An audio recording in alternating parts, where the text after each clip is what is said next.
Hello, sir. Thank you. How are you? Pretty good. Wonderful. First one is, here's what I observed, and here's a suggestion.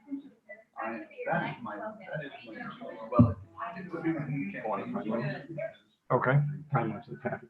But if I can't get it done by a certain time, that one I'm doing, I don't want it. Hello, sir. Thank you. How And the only reason why is because people want to have about 24 hours to even look at it. So. Well, anything that's beyond 24 hours is in addition to what is required, and we try to do the best we can, and there are things that push it back sometimes. I know, I understand that happens. I'm just, I don't know. Well, that is something that we constantly are pushing up against and doing what we can with. So I know. I knew you. comments appreciated. Sure.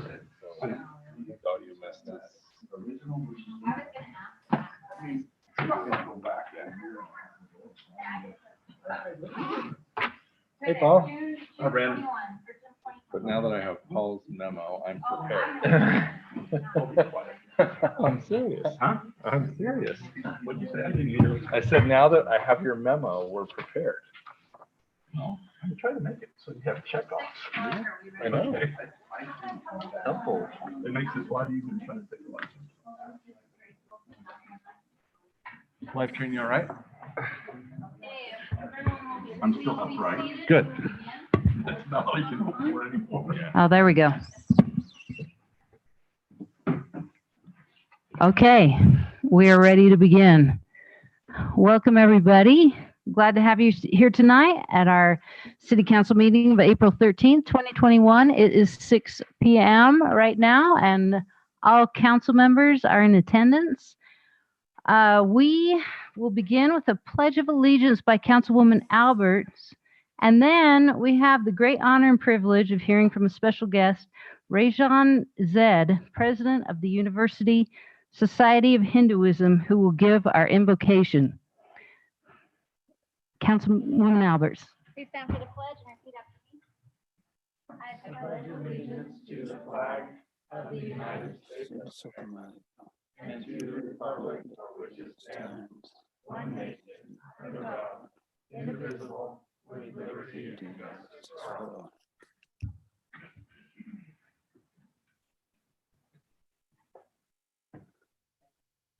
My hearty thanks to Mayor Jose Sojoblom, council members, Mendel Larsen for scheduling me to read invocation for the great city of South Biber. I shall be reading in Sanskrit from ancient Hindu scriptures, some as old as 1500 BCE, and then interpret in English. May all rise, please. Om Bhur-bhuvah svah tat savitur-varenyam Bhargo devasya dhimahi diyo yo na prachodayat. We meditate on the transcendental glory of the Deity Supreme, who is inside the heart of the earth, inside the life of the sky, and inside the soul of the heaven. May He stimulate and illuminate our minds. Astoma sadgamya tamsoma jyotirgamya mrityor mamratam gamya. Lead us from the unreal to the real. Lead us from darkness to light. Lead us from death to immortality. Tasmada sakta statam karyam karma samachara sakto hya charan karma parma banoti purusha karma nevahi samsiddhi mastita jankadya loka sangreha mevapi sampashankar tumrahasi. Strive constantly to serve the welfare of the world. By devotion to selfless, one attains the supreme goal of life. Do your work with the welfare of others always in mind. Om Saha Navavatu Saha Namanaktu Saha Viren Karba Bhai Tejasvi Navadita Mastu Ma Vidvisa Bhai. May we be protected together. May we be nourished together. May we work together with great vigor. May our study be enlightening. May no obstacle arise between us. Samniva Kuti Samna Hirdhyaniva Samnamastu Vomano Jathava Susahasti. United your resolve, united your hearts. May your spirits be at one, that you may long together dwell in unity and concord.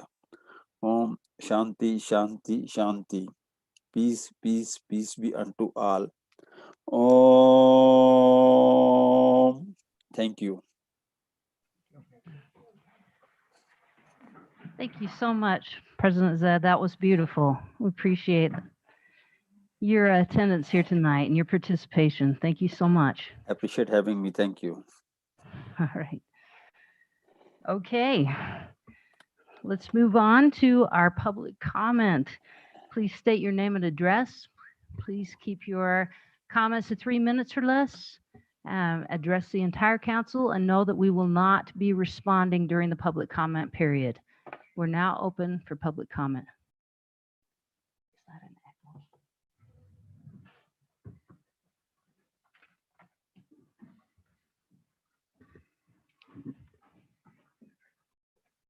Jerry George, 7825 South, 2000 South River, Utah.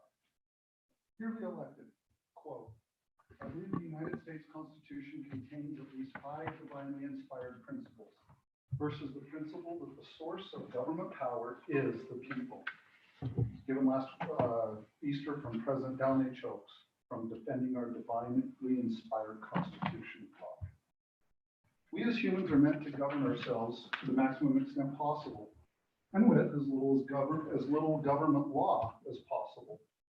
We the people is one of my favorite sayings.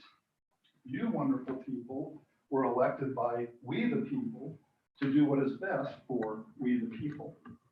Not me the TG, not you the individual, and especially not they the developers. We the people gathered in South Weber and gave much detailed input to the general plan. As you get ready to discuss the Pole Gateway development and hashed overlay of that property and others, I ask you all to take the time to go back over all the general plan data, review both surveys results, and read every comment made by the people of South Weber. Their collective voice is what you should honor as you make the decision moving forward. Not your own desires, not the desires of the developers or any individuals, but the collective desires of we the people of South Weber. My memory of those general plan inputs brings points. One, the people of South Weber want the Pole Gateway development to be commercial highway. Two, the people of South Weber don't want any residential on that development. Therefore, those two things should be respected and met as you discuss this development. The hashed overlay was a good intention, and had it been executed with the 2 points above, it might have held merit. However, we quickly saw how a single desire to make something cohesive also led to a starting point to staff and developer that includes 75 residential units along with commercial. I request that the hashed overlay go away until we can get more clearly defined codes, zoning, etc., that are truly ironclad versus open-ended. Because when it comes to codes and zoning being open-ended, the city and the citizens always lose. Lastly, I ask that our city's agenda and our city's webpage regarding marks of social distancing, etc., be changed to one simple thing. And this is a quote that I would recommend we print. In accordance with the current state COVID-19 mandate, masks will only be required if a public gathering exceeds 50 people and social distancing cannot be maintained. We respect the rights and freedoms of all people. We ask that you all respect each other's rights and honor those who choose to wear a mask, as well as those who choose not to wear a mask. That represents America much better than the virtual signaling of attendees are encouraged to wear a mask. We're not a private business. None of you are my mom. So to close, I'd like to use another quote from President Dallin H. Oaks on Easter Sunday about our great Constitution. Quote, God has given his children moral agency, the power to decide and to act. The most desirable condition for the exercise of that agency is maximum freedom for men and women to act according to their individual choices. Close quote. Thank you. Thanks, TG.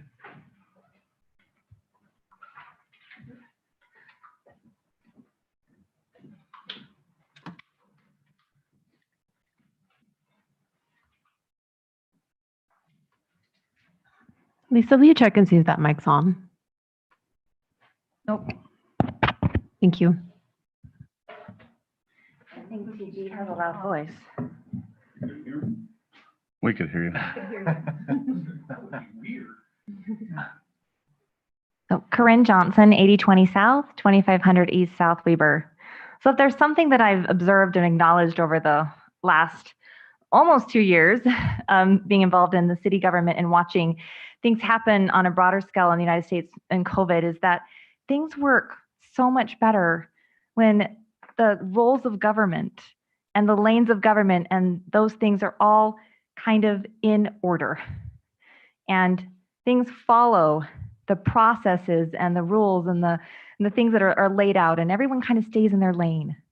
And I see that in our city too. Everyone has a lane, everyone has a role. We have our city council and our mayor, we have staff, we have a planning commission, and we also have the citizens in the city.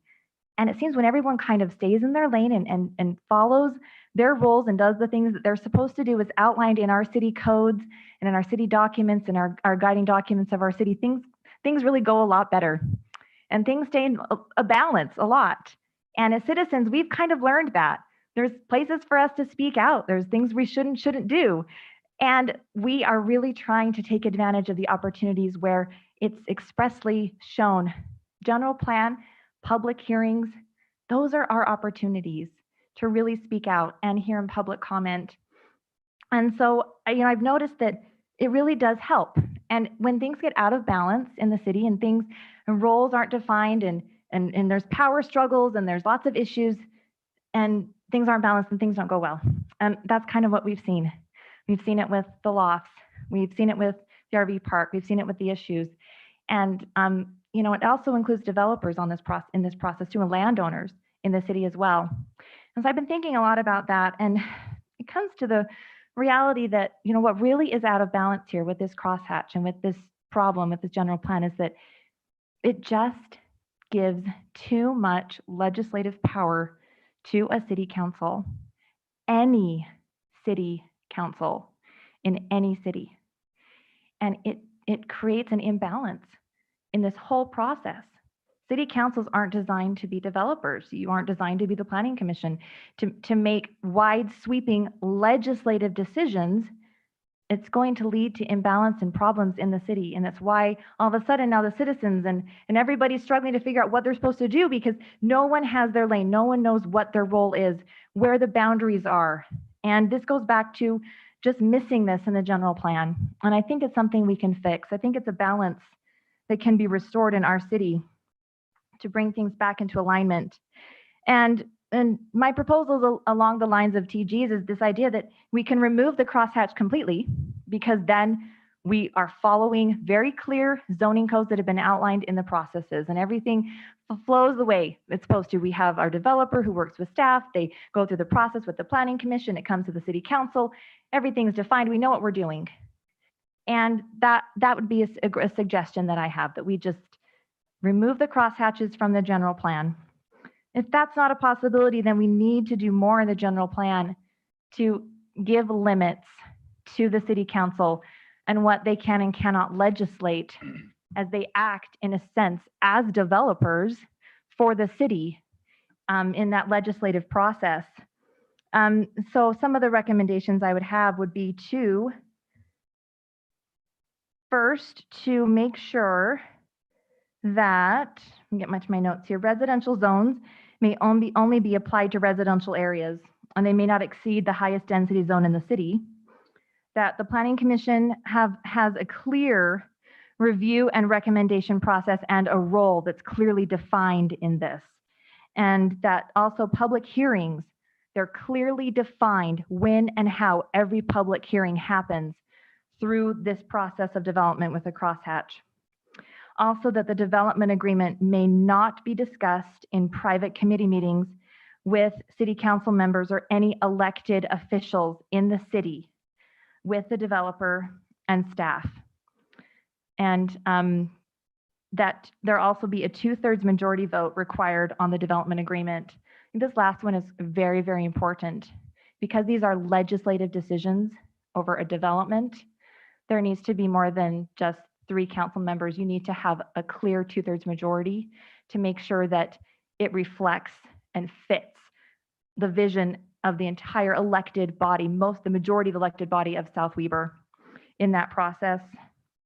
So if the crosshatch stays, this has to be defined. When I looked at the general plan and when I went and researched this, there's only one line that defines what a crosshatch is, and it's on the map. And it says very little, and it gives little guidance and little understanding. So this should be elaborated on an entire paragraph with codes and with different things in the general plan. I also feel strongly that as the general plan has been the place where citizens have stayed in their lane. We did it. You said, this is your chance. We did it. We got out there. We got the comments. We gave comment, that this be respected by doing what lots of other cities have done, and that we have language added into the general plan and into our code that states that any change to the general plan must go through an amendment process. And that amendment process can be defined by the city council, but that it needs to be amended. That it just not be voted on, but amended if we make any change to the general plan. And that doesn't mean we can't amend it. It just goes through a very clear, defined outline process so everyone understands exactly what it means to have the plan amended. So those are just my comments tonight, and I encourage you guys to think about those things as you move forward and talk about this, the crosshatch marks and the development agreements on the Paul property, but also the future property development for South Weber. Thank you. Thanks, Corinne.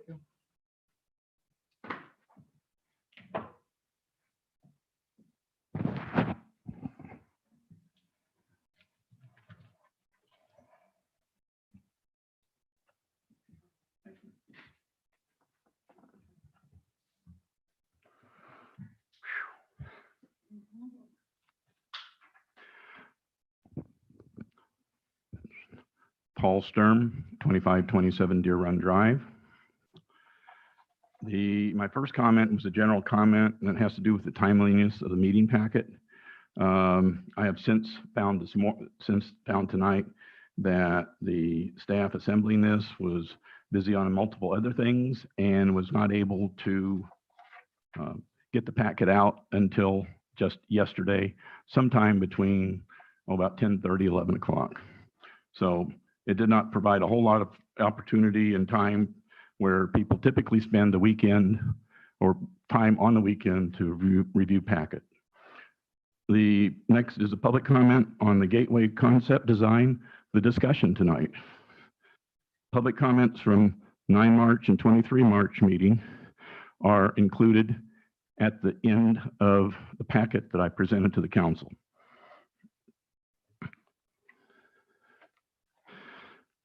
During a review of the draft development agreement for the South Weber Gateway project, I encountered several items of concern. These are page 89 of 103, paragraph D, and my question is, where in the general plan does the option to, quote, establish a zoning designation other than A or CH stated? Item B, page 89 of 103, paragraph E. Developer has filed 2 applications with the city, a rezone application seeking to establish a portion of the property as CH and the remaining portion as residential multifamily, R7. And an application to develop a project on the property composed of commercial and residential components called the project. These statements do not agree with other portions of this proposed agreement, wherein the developer is proposing 75 units. Please reference page 92 of 103 in the packet, paragraph 8.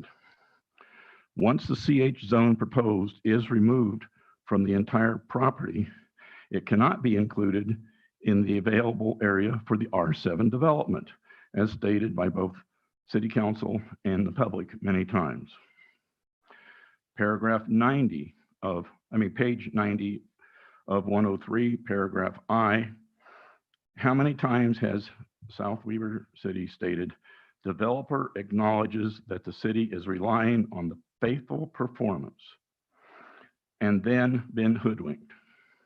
As stated in previous presentations, what civil or monetary penalties can be levied against the developer for not complying with a development agreement and to protect South Weber City.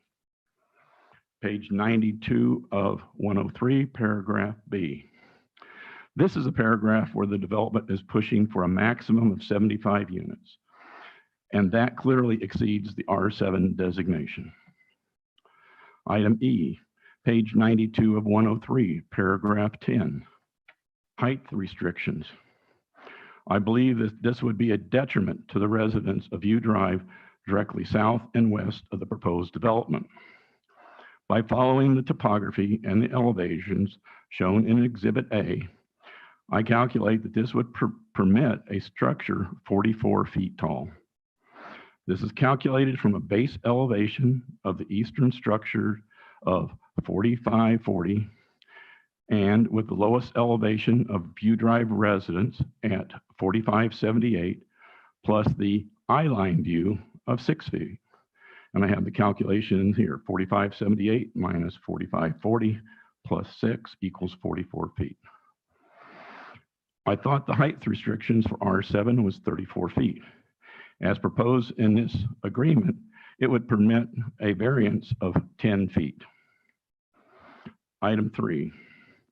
Then this brings to mind comments during the City Council meeting of the 9th and the 23rd of March, which is repeated below and is presented as an overall comment regarding potential legal ramifications concerning the issues addressed above, namely, from prior meeting comments, A, allowing all acreage in a development to be counted towards the number of housing units permitted would open Pandora's box with developers.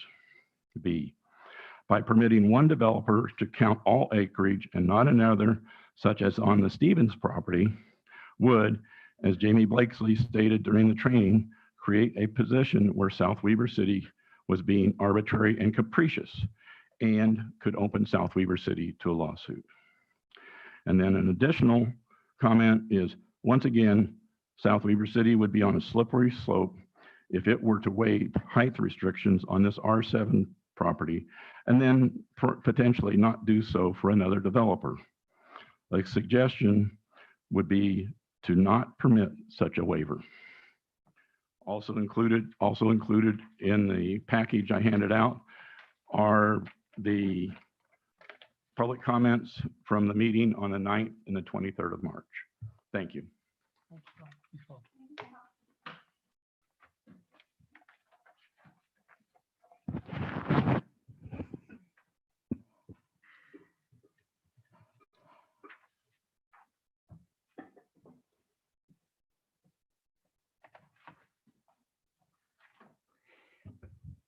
Elizabeth Rice.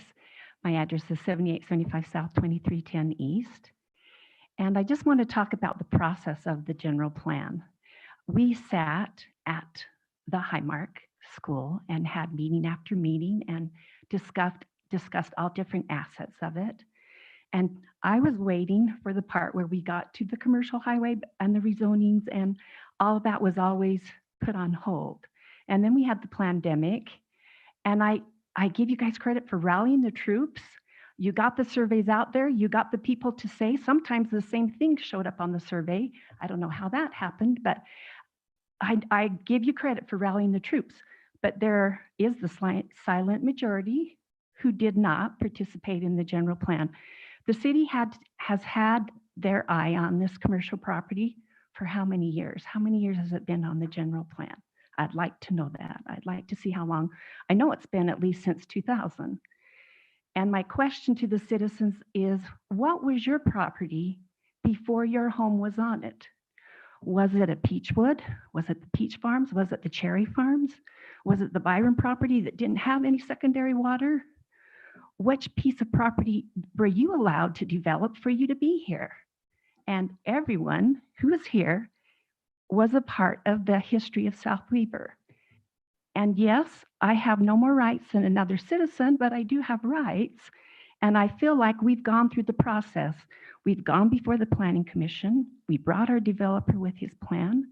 I've sat and talked with the former Planning Commission about what the process should be and what we should do. We've had our developers think this was going to be commercial highway zone, which was 13. Okay, then you guys had the process of the consensus and you dropped it to 7.5.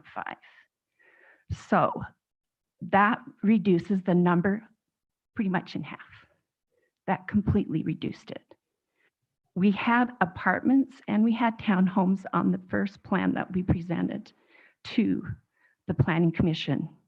Okay, that's gone. You've cut that in half. So I don't know why they have a problem with considering 10 acres. That hillside should be counted as part of the property. We do not want commercial blight. We don't want more commercial property than we can develop. And things have changed in the last year with COVID and the way that commercial property is being used. People aren't going to retail space, aren't using their office space, they're using their homes. I would like to see us have a vision of what businesses we want in there. I've thought of a community bakery. What if one person didn't feel like they could have a bakery for the whole week? But we had 4 or 5 people who said, I want to be a part of this. I will contribute and bring baked goods on Friday. I will contribute and bring baked goods on Tuesday.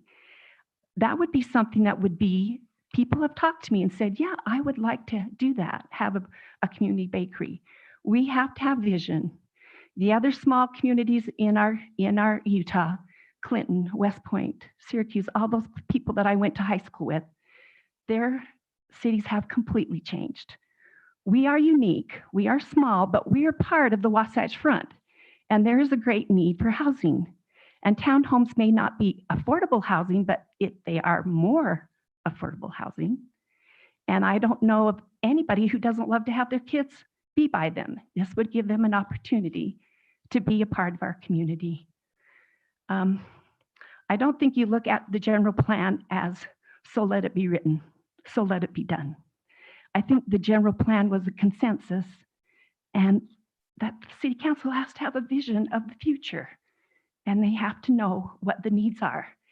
And if you don't have a $500,000 home and you can't afford to pay the taxes that are going to keep going up and up, especially as the value of the dollar goes down and down, then you might need some support and you might need some help paying your taxes. So I hope that the citizens will remember there is a whole community. There is a whole need. Thank you. Thank you, Thanks, Liz. Liz.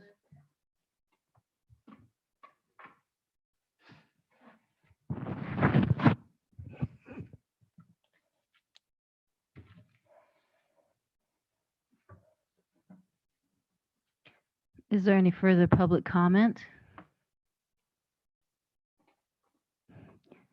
All right, thank you to all of you who participated. We will next move to our approval of the consent agenda, which consists of the March 9th, 2021 minutes and the March 23rd, 2021 minutes. Are there comments or questions on these? If not, do I have a motion to approve the consent agenda?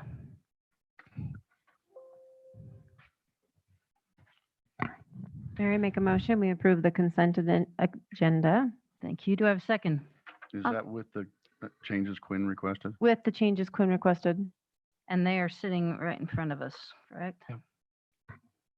Okay, do I have a second? I'll second. Okay, any further comment? Then we'll have a roll call vote, beginning with Councilman Halverson. Aye. Aye. Aye. Aye. And the motion carries unanimously. All right, ordinance 2021-2, City Code Title 7, Chapter 4-3, Park Regulations. The construction of a dog park prompted a look at park regulations. Staff found some necessary updates. The Parks Committee reviewed the changes and recommended the code change, which will allow the park rules to be amended in the future without an additional code rewrite. Are there comments or questions on the regulations? I have a question. Go ahead. And it was hard for me to tell what was edited. So it'd be nice to have a red line version to pull one out of someone else's playbook.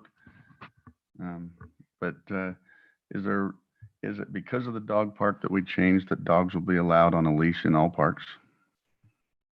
And I'm sure this was a long debate in Parks and Rec, but it will be a lot of things that I get questions from. Sure. So We did have a discussion about, does the dog park change how all the regulations are brought forth? It does affect it a little bit. The question we had with staff was, if a dog is on a leash and they're being cleaned up after, is there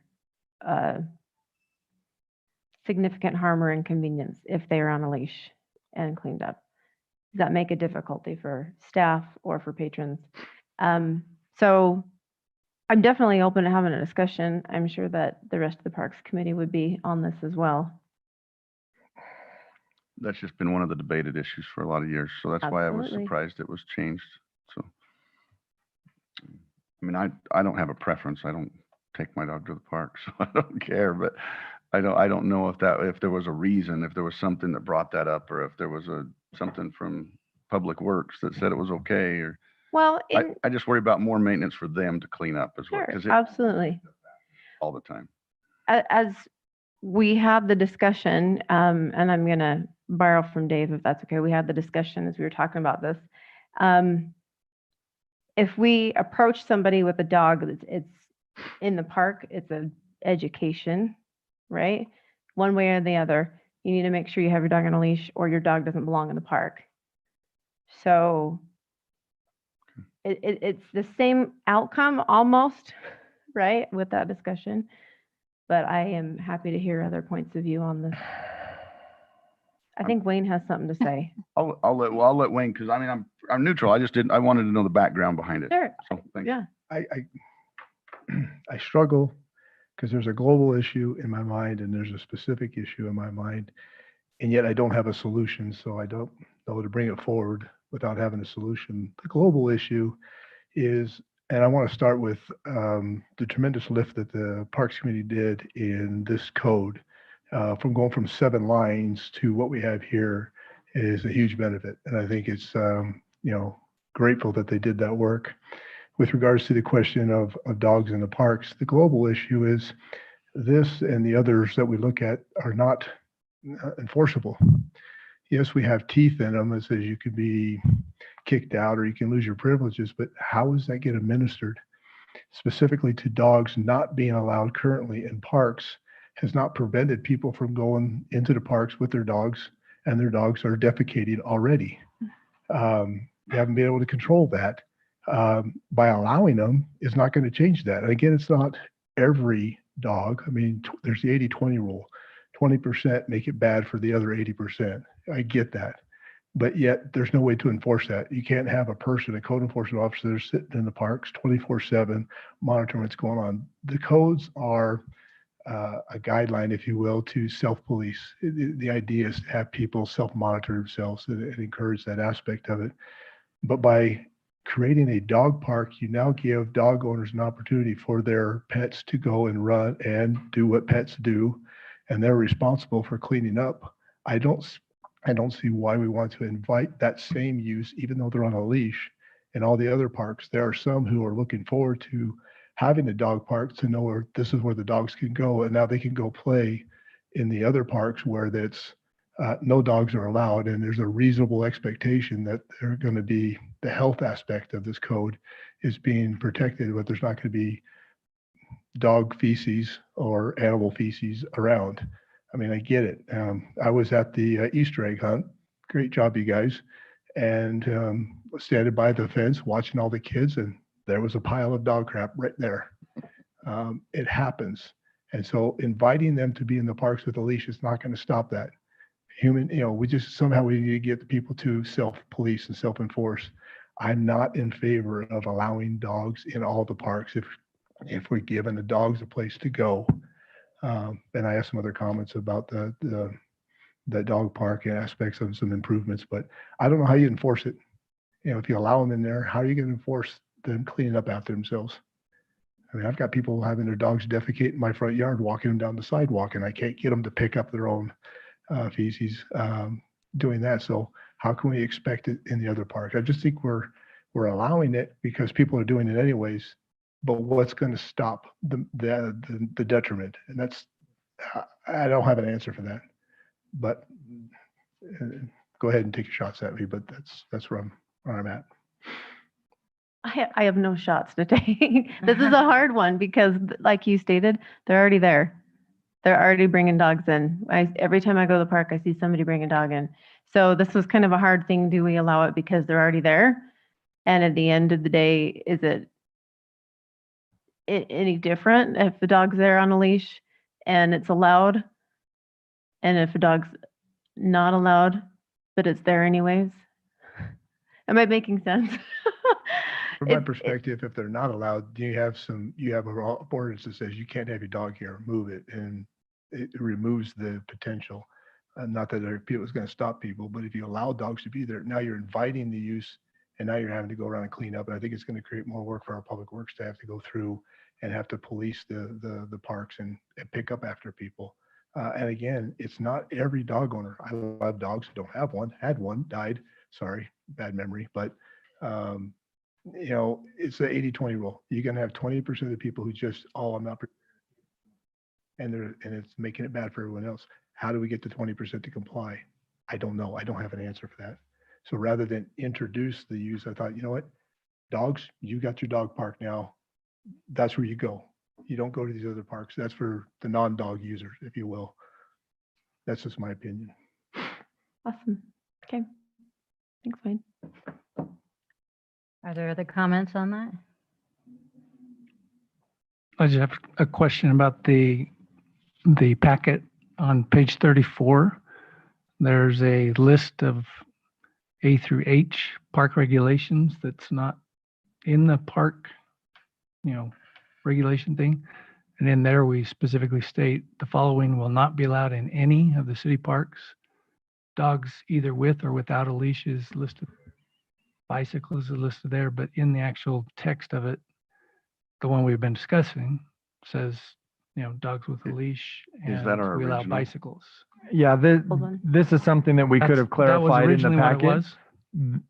was. To Blair's point about having a red line version, that one page with those 7 items is our current Original. code. Okay. So that's the change, is that those 7 lines or 8 lines are going to be Turned into the new removed, document. and an entire rewrite was done and fleshed out. So Okay. that is the change. And I apologize for not making that more clear.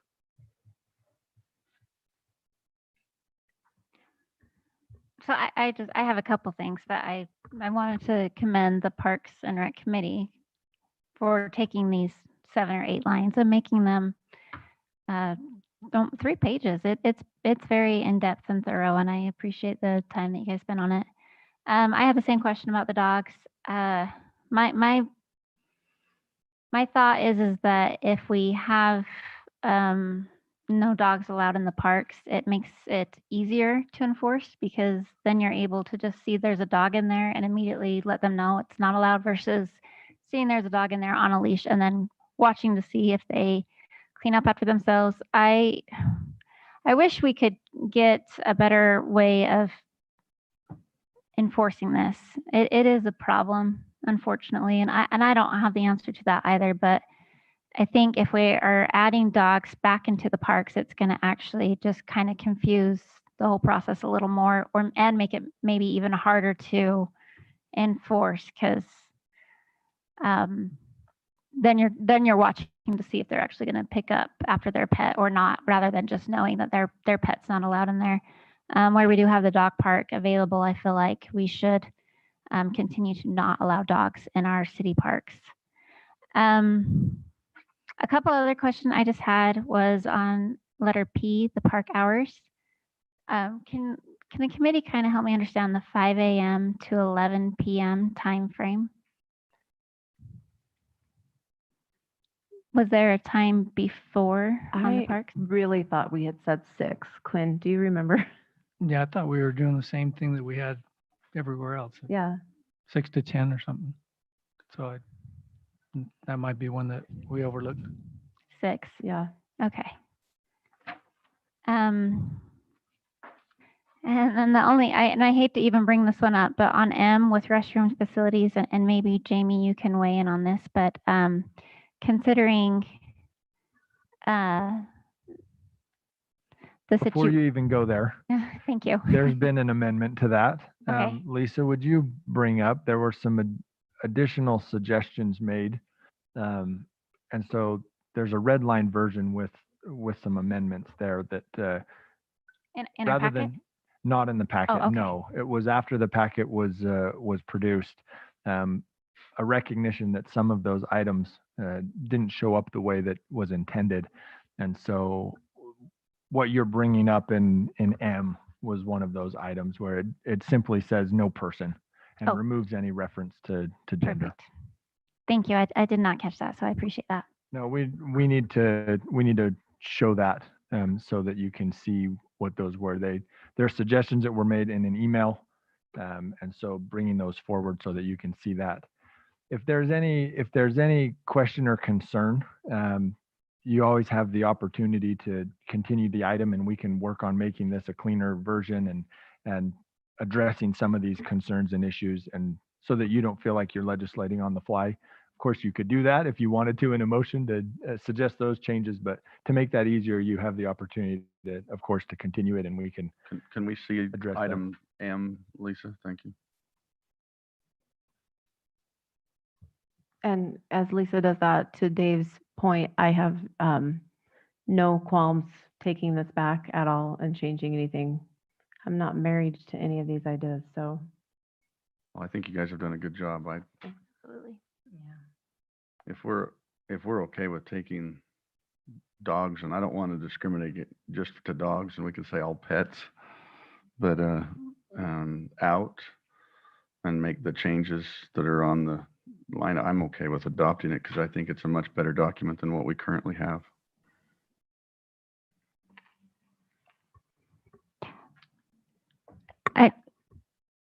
I would just like to add, can we leave cat on a leash in the park? Because I would just really like to see that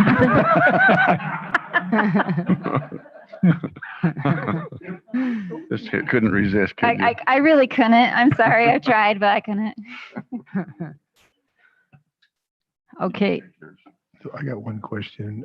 I guess it comes to I'm trying to find it, the motor vehicle. There's a 15-mile-an-hour limit. And I wonder, is that just too high, especially if you have young kids playing around on the sidewalk and somebody's going by? 15 miles an hour is pretty quick. And I hate to see a toddler or something like that be struck by. I wonder if, I think it's number 4, paragraph B, number 1 and number 4. Yeah, she just pulled it up. If I understand what we're trying to say in the uses there, but I mean, my golf cars at work are governed at 10, and even those are going pretty quick. I'm like, how do you? I know what we're trying to do and trying to qualify it, but how do you administer that? And is that a statement we want to leave in there, or is that just leave it as it is? Motorized wheelchairs and electric bicycles, speeds kept. I guess you do need to put some of the kind of mile per hour in there, but 15 just seems to be. I don't know. What's your thought on how'd you guys come up with 15? I should ask that question. It just seems high. So in the we, park. correct me if I'm wrong, Dave, we pulled other cities' regulations for parks and Okay. pulled from those. Yeah, we used some other cities as a template and kind of worked off. Was it several ones that you kind of consensus, or was it just one template? I'm just kind of sure if this was similar to Jamie? more than one. No, there were several, but I think the primary city we borrowed from were Farmington cities. They're All right. Okay. Thank you. I would just note on that, we do have an electric scooter that claims it can go 15, but that's not sustainable. So and I don't have a radar to track kids. So I'm Just go down 1900 east. it's a good question. It's I'm a just good thinking question. of collisions. You're going to Yeah. get multiple uses. 2 people aren't paying attention, and accident's going to happen. And who's going to be liable? We're providing certain rules in certain aspects. So that's where my mind goes to, is liability. And are we creating ourselves something for us? I don't know. I'm talking into it. Would you? I can hear. I can hear Wayne. It's very quiet. Would you prefer that number to be different? No, given that we have a go-bys, I'm fine with that. I'm just wondering if we're, Well, I'm fine with changing it to 10 as well. Nobody's got to I, speak I radar would like down to or see it anything. changed to 10. Put it lower. Yeah. if there's some consensus to go lower, I think 10 would be a more comfortable number in my gut than 15. But no, like say, how are you going to administer that? No one's going to be out there with a radar gun. It's going to be. It's just a liability side. If you put Yeah. it lower, Yeah, it's then a liability they're side the that I'm ones that concerned. are, yeah. On the hook. Can I just jump back to the dogs? What is our current enforcement? So let's just say you're at the park, you see an owner in there with a dog on a leash or not on a leash, and you contact Chris and let him know. What's the process after that? Just like any type of code enforcement, right? That there's a process there, but typically citations are not what happens in this type of a situation. As Angie stated, education usually happens before citation. All animal related code actually goes through animal control, not necessarily through our own code enforcement officer. However, our code enforcement officer, Davis County Sheriff's Office, even our own parks staff, or other staff, if we see violations, we'll try to educate. And for example, just the other day, I know one of our staffers was out and saw a family. One of the members of the family had the dog on the leash. The dog did its business, and they just kind of pushed it under the slide. And so they kindly went up and said, "You can't do that. You need to take care of that." And so, they went and grabbed a bag and took care of it. So, but as far as a process, if there's no dogs allowed and you have somebody who's continually bringing that in theory, again, practice sometimes is difficult, but in theory, a code enforcement animal control officer would be called. If they are able to cite, then of course there's tracking of that animal, and if it happens repetitively, then there's a code enforcement process that happens there. Was that the question? Yeah, I appreciate that. Thank you.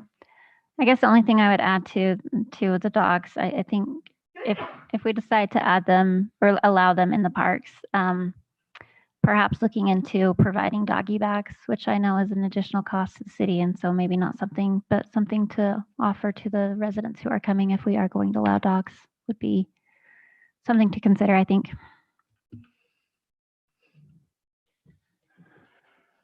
I get so frustrated on the trail when I see a doggy bag sitting on the side of the trail. It adds fuel to the fire, just, if it was just the feces, it would eventually go away, but the plastic bag makes it even. So I don't know. I have mixed feelings on those as well. So, never mind. We do have a public works team though that does clean up in the park.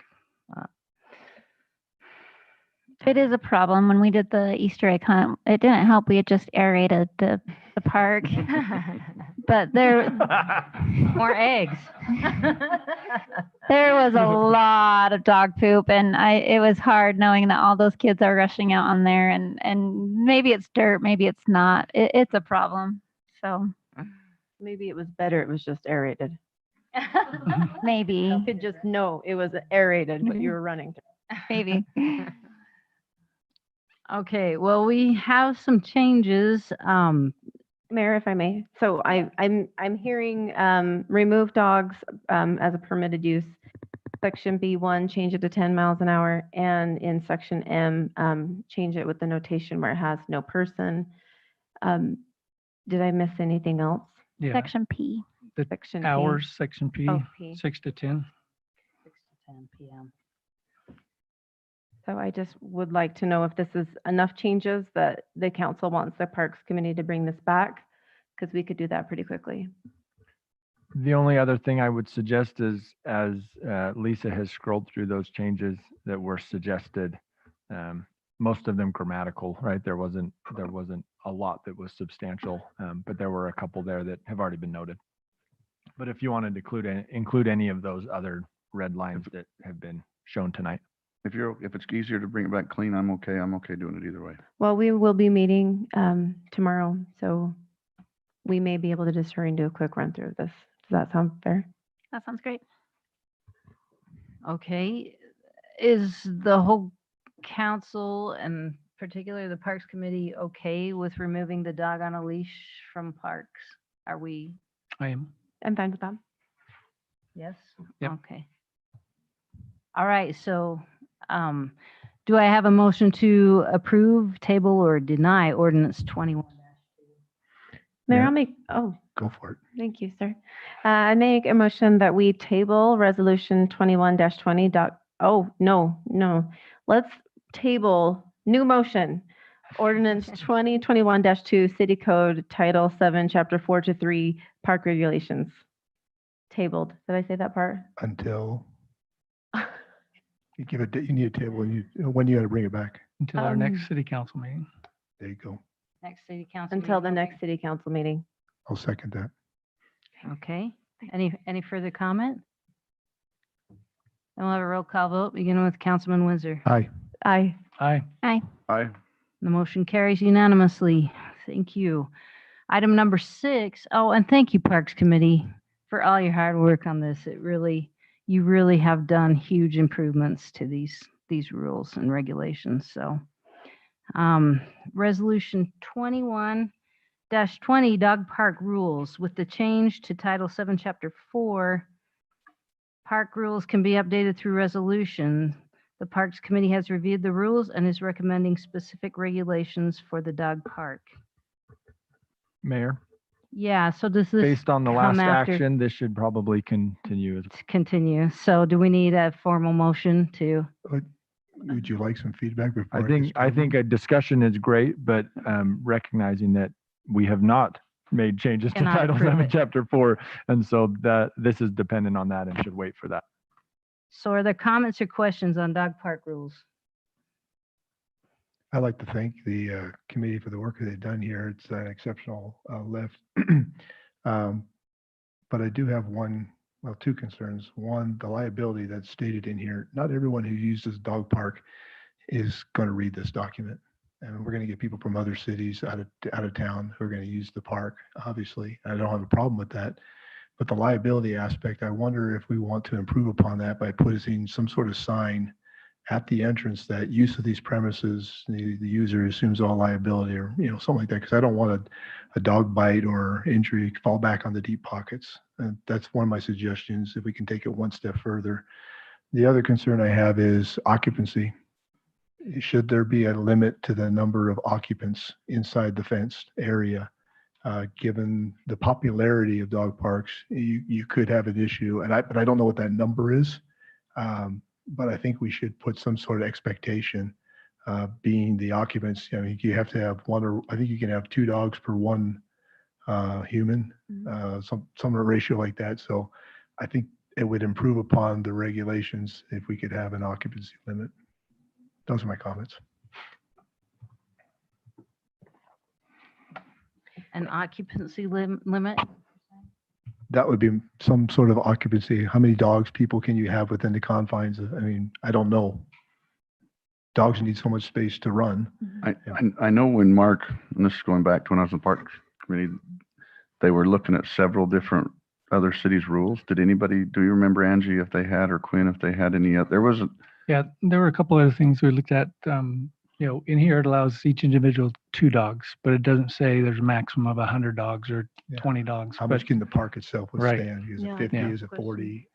Yeah, that's a good point. The other one that we discussed but didn't put in here that we saw in some other cities was they had size, a large dog portion and a small dog portion. We didn't put that in, but I'm not a dog owner, so I'd like feedback from people We that did are. notate, we have 2 dog entrances, so if that's something we need to add, we could put a fence down the middle.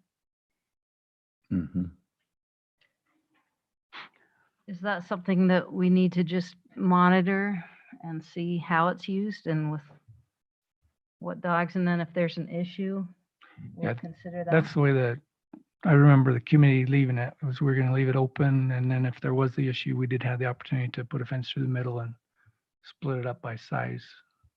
But is that correct? Yes. With the occupancy, how would you enforce that? The same way you enforce all the other aspects of the rules and regulations. I mean, there has to be a way to get a maximum number. I don't know Well, how to do that, but there's got to be a way to come up with a This number. is something maybe we could touch base with animal control and see if they have any type of input that could be valuable. Guideline. And if it can be added, it can be added. I think if not, Agreed. I think you guys did a very good job. Thanks for doing it. I do. Agreed. Very well done. Thank you, Park. So feedback being a sign that says owner assumes responsibility and maybe notate our city code, the section of the city code, right? Yeah. Yeah. For I mean, basically, item 18, patrons use the dog park at their own risk. I mean, that's kind of the initial, the type of sign I think Wayne's referring to. Yeah. Okay.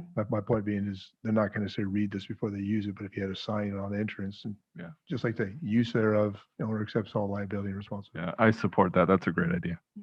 There will be signs posted, right, as far as the dog park rules. We could not do that until, of course, we've finalized those, but the signs will be part of that and we can include that. Speaking of that type of kind of importance, right, that item is one of import maybe. There was a suggestion made to maybe reorder these specifically to pull one out and put it right at the top. Lisa was sharing that for a minute. If you had a chance to look at that, maybe Lisa can pull that back up so that you can see it. But if there's other suggestions as far as renumbering, if you think that would be valuable in any way, that's something that can be looked at too as we continue this item and continue to work through those details.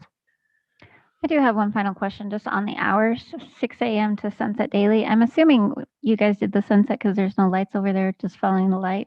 But 6 a.m. at different times of the year, it may be light and it may not be. Was there a reason why you didn't go with sunrise to sunset? if recalling, because we had said 6 a.m. That's why I'm so flabbergasted how it said 5 a.m. because I know we had a lengthy discussion about 6 a.m. in the park rules, but I think it was just consistency that we said 6, and then once all parks open at 6, and then this is close to the sunset. But I mean, we can change it from sunset, sunrise. I don't have a preference either way. I'm just, if sunrise, the other parks were 10 p.m., I believe, and this one's sunset. So just something to consider. You know, and maybe this goes back to both discussions. So I'm out at every morning at 6 o'clock feeding, and I'm awfully noisy in my neighbor's backyard. The dog park Heard that. and that, I'm sure I hear it from all their lights. And I'm sure a dog park there's several, 6 homes that border that park. Is 6 a.m. too early if people are going to be there? I mean, their dogs are going to bark. I mean, it's just what's going to happen. I mean, today my dog barked at all the calves to get them to come back. So all my neighbors' lights came on. And so is that going to be an issue? Yeah. At 6? I mean, is 6 too early? Is 7 better? I mean, that's a tough one. I mean, because it's not light at 6 o'clock in the morning.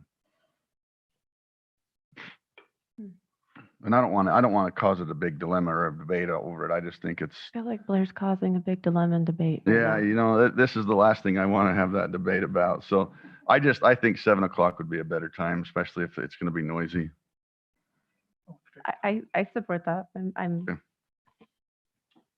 Okay, well, that can be noted and discussed in the meeting tomorrow, correct? yeah. All right, any other comments? Then do I have a motion to approve, table, or deny Resolution 21-20?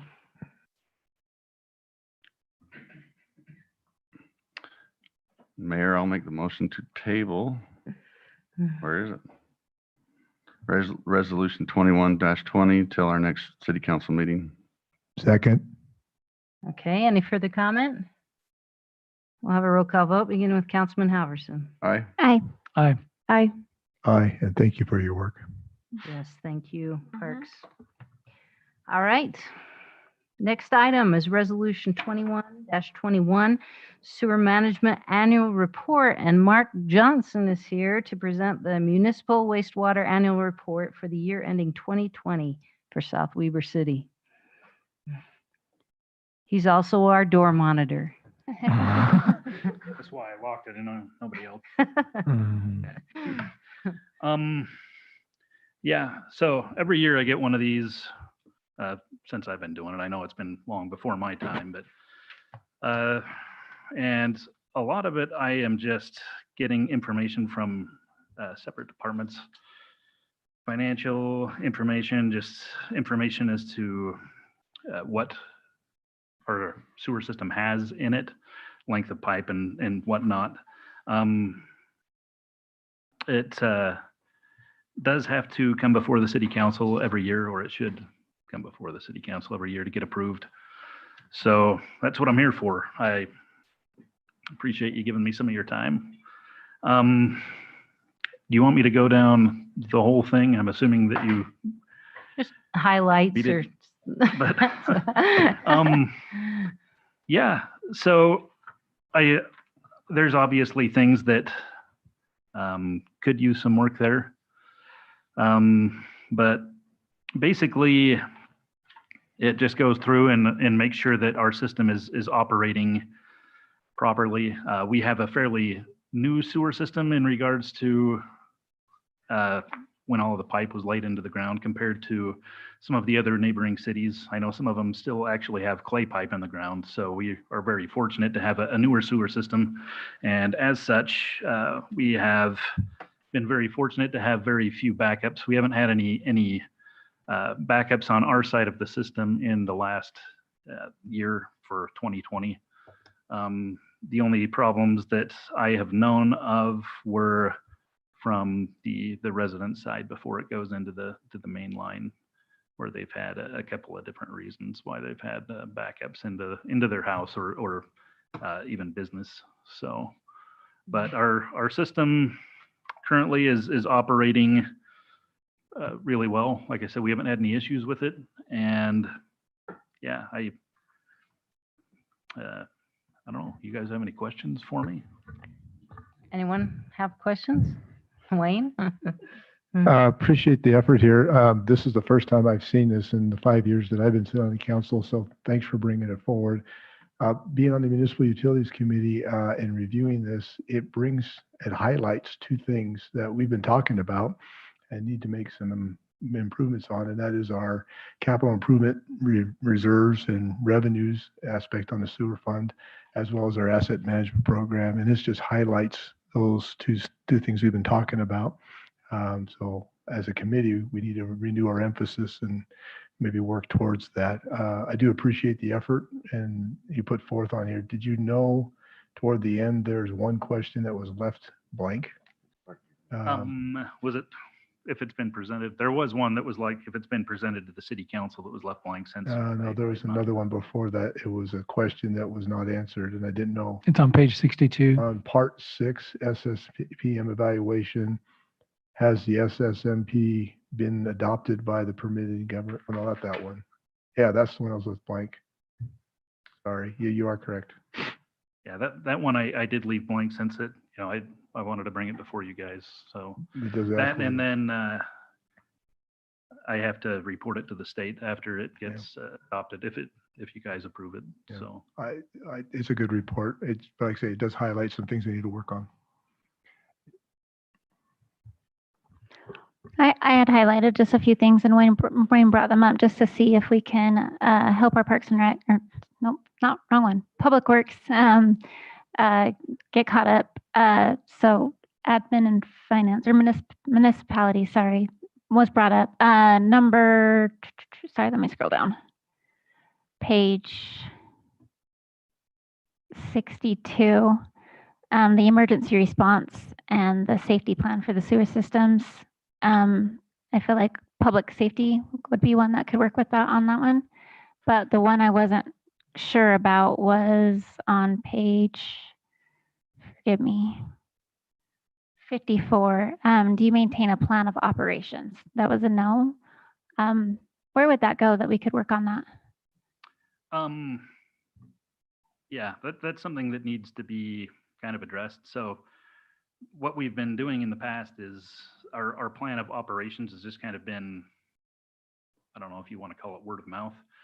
they used to have a thing through the government's trust where every year they would require us to go around and inspect, open up every sewer manhole to make sure that there's no obstructions in it or anything like that. And then we would get a better deal with insurance that way. And they have since stopped doing that, because you can go back and say, if you did have a backup, hey, I was following everything that the government's trust said, and I still had a backup. And so it was like a liability issue for them. But since they stopped doing that, I've continued on and still do all of the inspections in every single manhole every year. And that's, I don't have it down on paper. It's something that I need to work on, but I have a cleaning schedule where it's broken down into fifths. So the whole sewer system is cleaned, at least one section, but the whole thing's cleaned every 5 years. So one section a year for every 5 years. Okay. But I just need to get it down into an actual format. to Yeah, show I that think it is that would being be really awesome to have, especially if we have any change of staff or anything, that it's written there and can continue on. And I think that's great. So appreciate this report. It was very helpful to see how everything's going. So appreciate it. Any other questions, comments?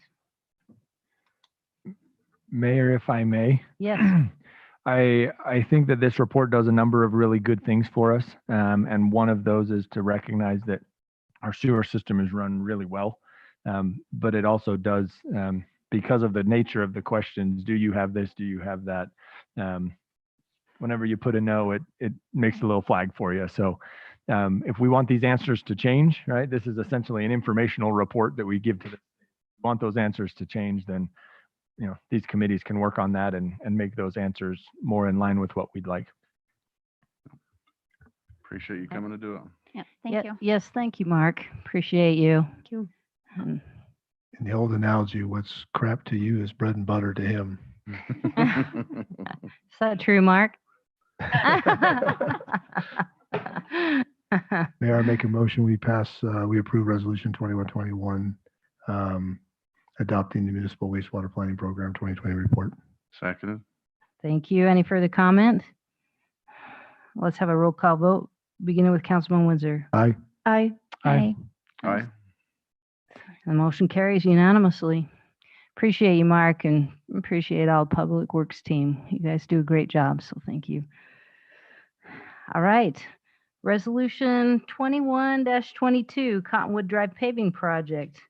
Cottonwood Drive was identified as needing a major road maintenance, but the Cottonwood water line had to be completed prior to repair. The work on the joint water line has now been completed. Consequently, on March 25th, 2021, bids were opened for the Cottonwood Drive paving project. 7 bids were received. Jones & Associates had checked the bids and found no errors. This project entails removing the remaining existing asphalt on Cottonwood Drive, repairing any soft spots, grading, and paving with new asphalt. The bid included an alternate item to allow an anti-stripping agent other than the city mixed design standard of 1% lime slurry. This was done to potentially reduce costs. The performance of other anti-strip agents versus the lime slurry is debatable. Some feel that lime is better, and others feel that there are other products that perform just as well, but are not as difficult to work with as lime.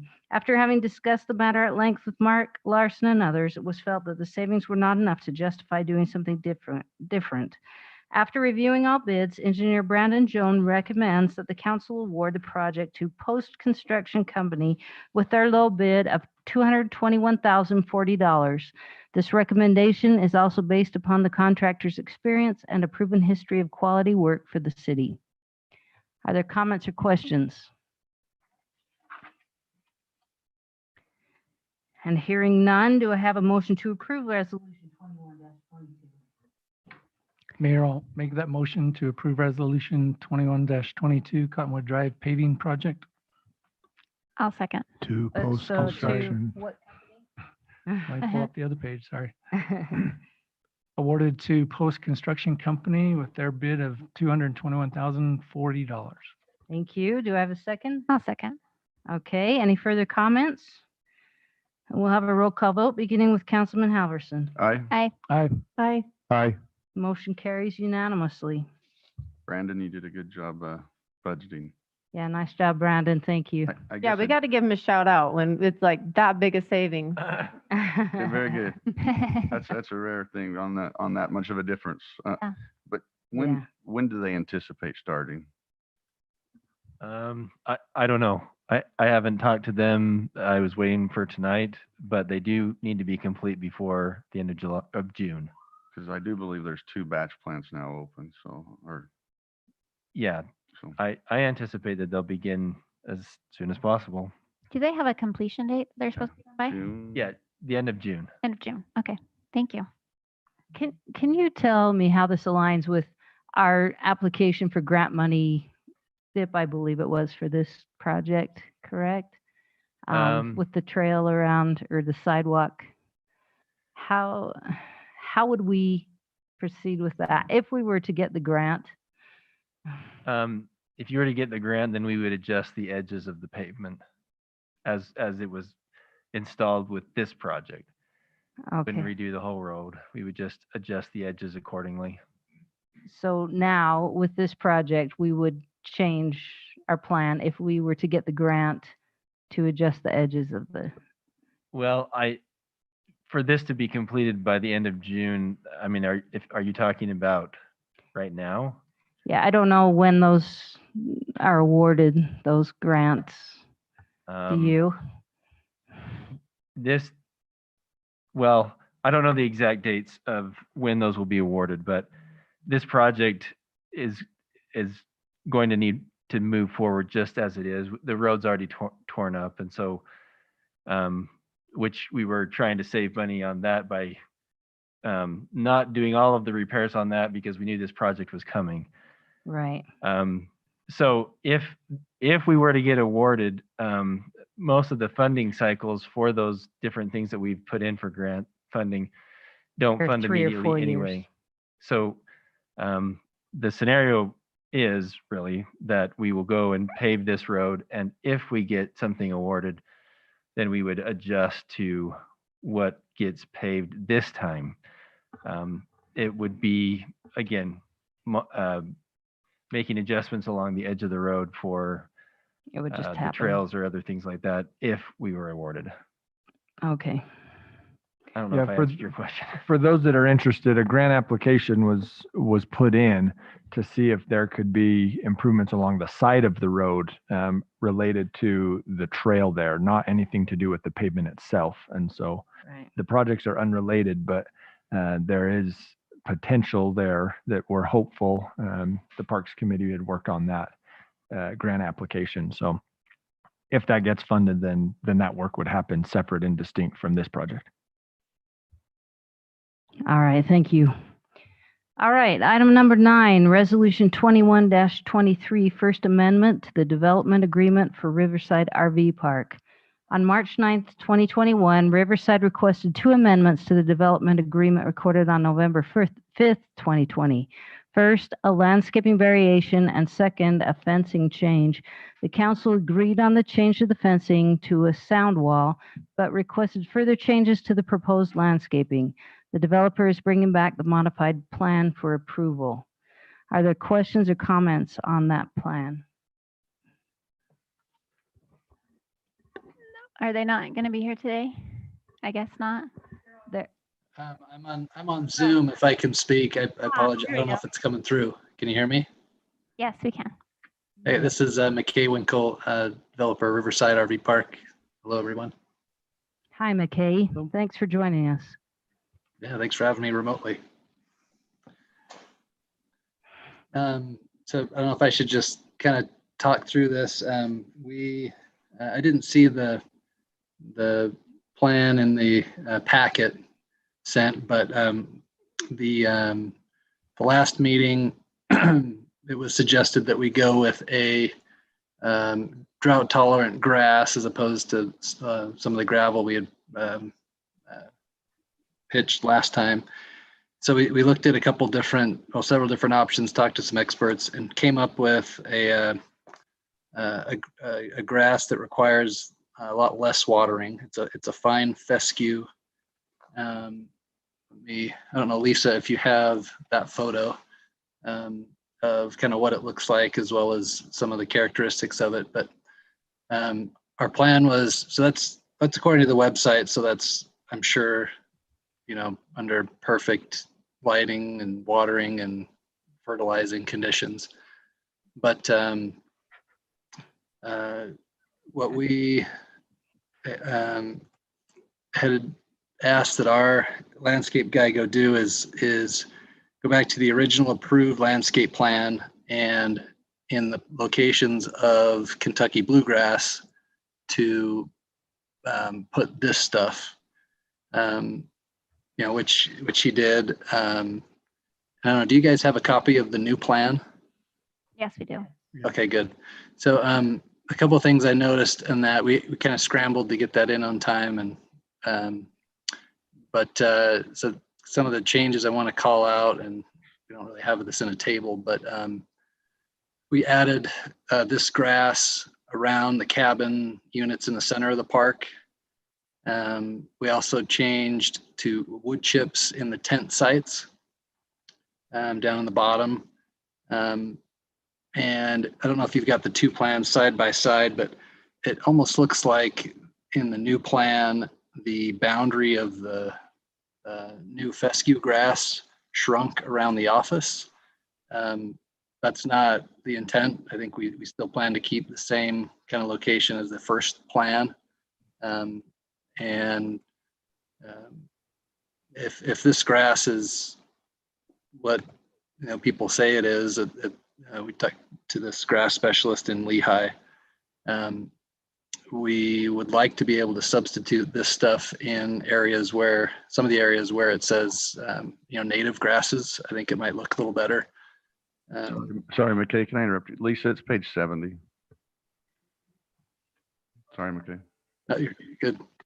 And so I think we would,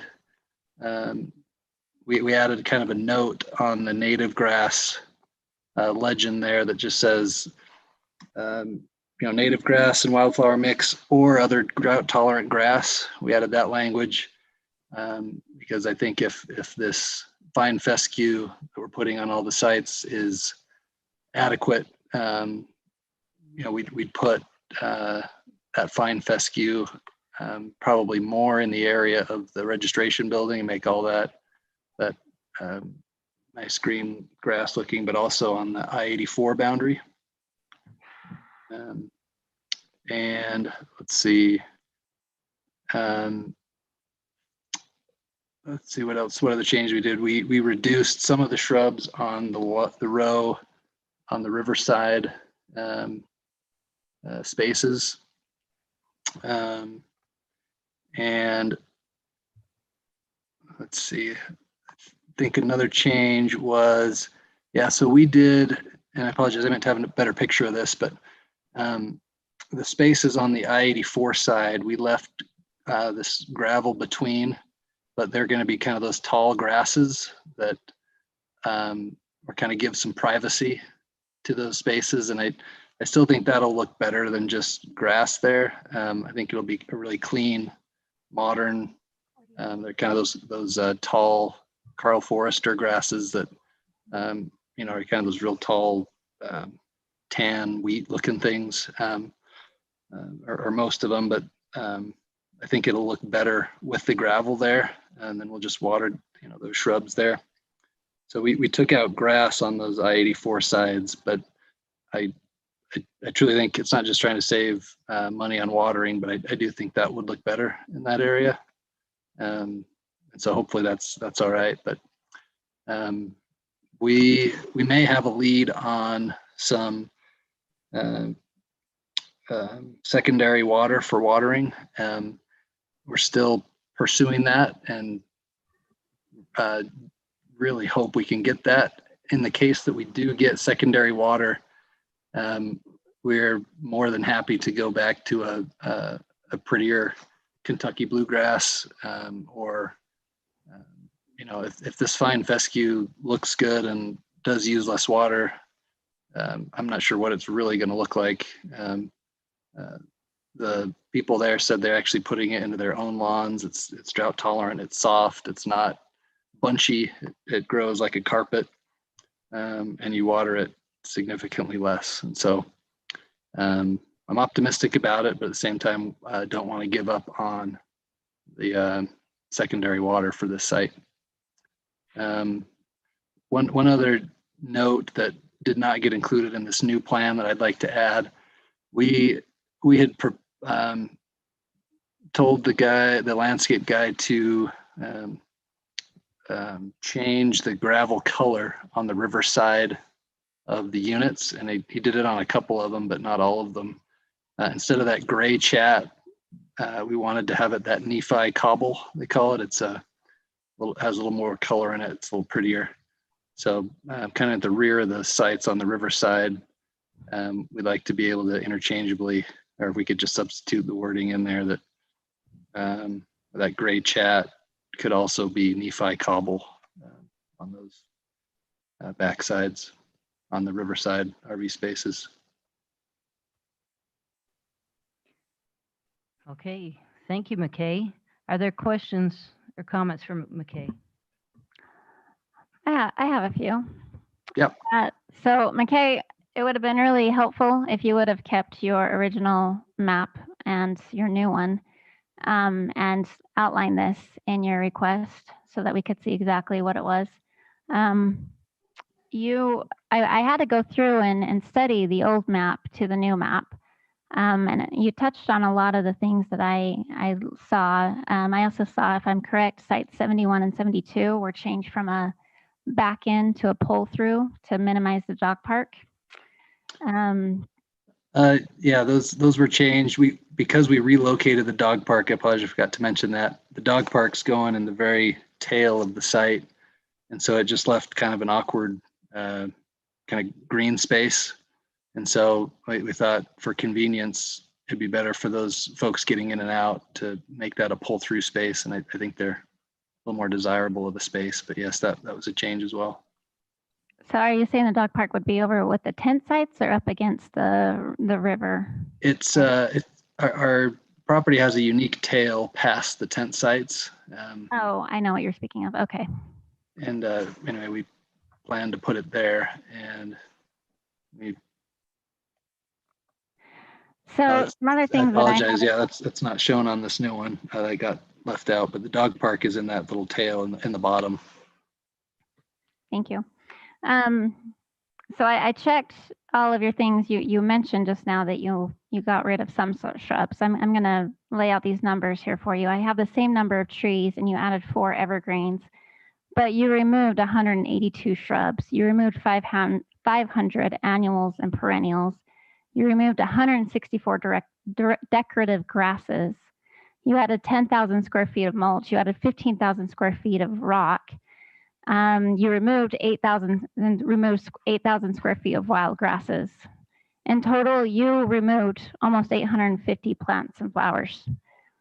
I'm not quite sure why you wouldn't be upfront with us on that. I was not very pleased to have to dig through all of that and compare your quantity from your plan back in June to this plan. Even more bemused that you didn't mention that, other than we removed a few shrubs. I'm really frustrated. First off, because you knew when you bought this property that you were going to have culinary. You also knew when we passed this in June that you had culinary. The plan that you proposed to us then had culinary. So this isn't something new to you, but not only have you come and you changed it quite a bit, you removed a lot of it, and it sure feels like you were just trying to not let us know about that and hoping we didn't pay attention. And I don't know if that was your intent or not, but it feels like it. Is this working? Okay. Anyway, so. No, I had never looked at the shrub count. We did say, I mean, on the original plan, the shrubs on that riverside row there were super packed in, and it was just something we never really looked at. So I told them to reduce them, but honestly, I never actually looked at the counts. I'm surprised they're that high, honestly. And yeah, they're quite high, and you can just set them side by side. You used all the same landscaping plants and everything, but you cut them down drastically. Again, as I told you the last time you came to the council, this was the only part of the plan that I approved. And I am kind of regretting that at this point because you promised us a very nice RV park and you put the council in a difficult spot. Because on the one hand, of course, we want you to be water wise.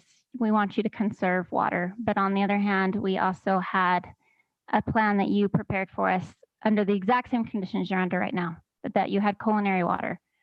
And, you know, you get secondary, there should be no changes at all. But, you know, I could understand if this was secondary and then at the last moment you found out it was just culinary, but I'm just really frustrated that that's the way that this came down. And so I'm having a really difficult time with these changes. And I apologize. I'll check those counts. Those do seem surprising to me. When I look at the plans, I still see like each space on that riverside, 1, 2, 3, 4, yeah, 5, 6, 7. I still see 8 shrubs.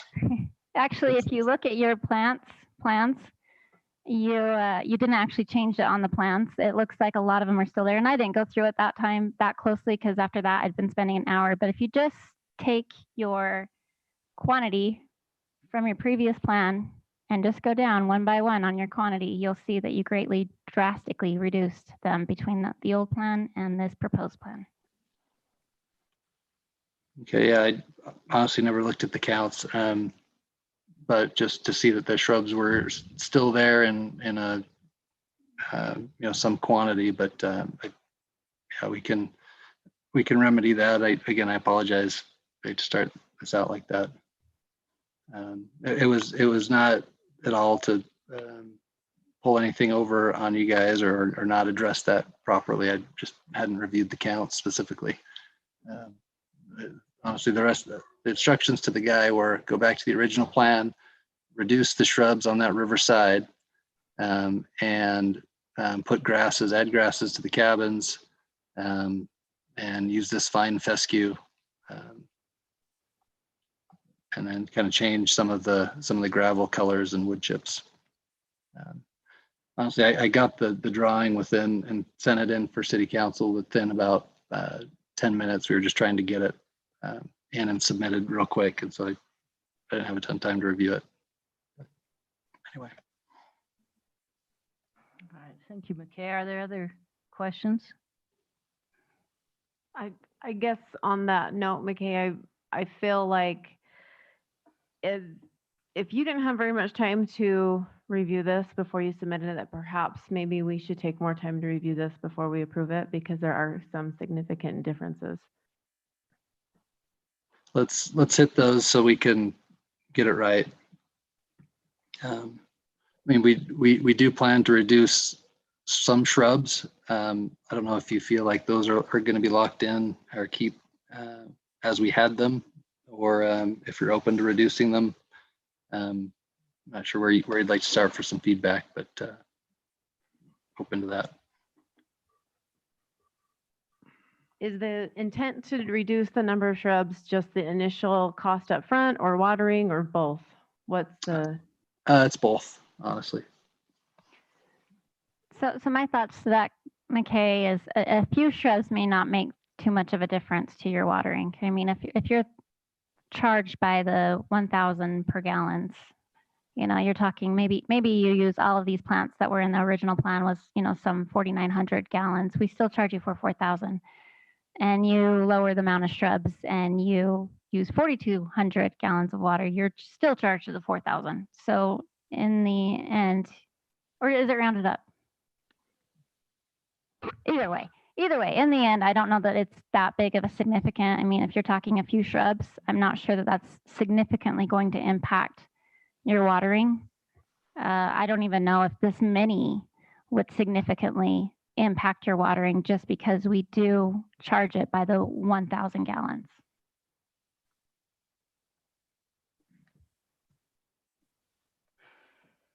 Other comments? So if we go, do you feel like we stay with the previous shrub amounts, or I mean, is there room to reduce those? I realize I'm on thin ice. Don't want to push it too hard. I'm only 1 in 5, but I don't think the reduction of shrubs is going to be, it's definitely going to be an upfront cost for you. I don't know that it will necessarily be too much of a dramatic cost savings in watering. Well, it may not be a cost savings, but it may be a water savings. I mean, and if we're trying to conserve water, I mean, I don't have an issue with going to a drought tolerant grass as long as it looks nice and it's green and it's a nice grass. It's hard to tell, McKay, from the shrub, the counts, I don't think are the same as what we're seeing on the actual representation of your original proposal anyway. So it's hard to kind of get a feel for whether those counts are accurate or not. I haven't gone through and actually counted all of the little purple dots. It's pretty hard to do. I think we need to go back to I was okay going to a drought tolerant grass in all the original areas, as long as we stayed with the grass in the original areas. That was kind of the way I thought we left last meeting, is that we'd approved the change in the fence and that you were going to look at a drought tolerant grass. I had no idea that you were coming back with the rest of the changes. I'm okay with the change in the minor changes in the site plan for a better layout, like the drive-through, the dog park. Those things aren't a problem. But as far as the overall aesthetics, I think need to remain very, very close to the original. To that, I mean, how do you guys feel about the on the freeway side, those spaces? These are designed to be taller shrubs that I think would look better with like a gravel base as opposed to just another grass with the tall shrub around it. Is that going to be looked at, or do you want to go back to grass in those spots?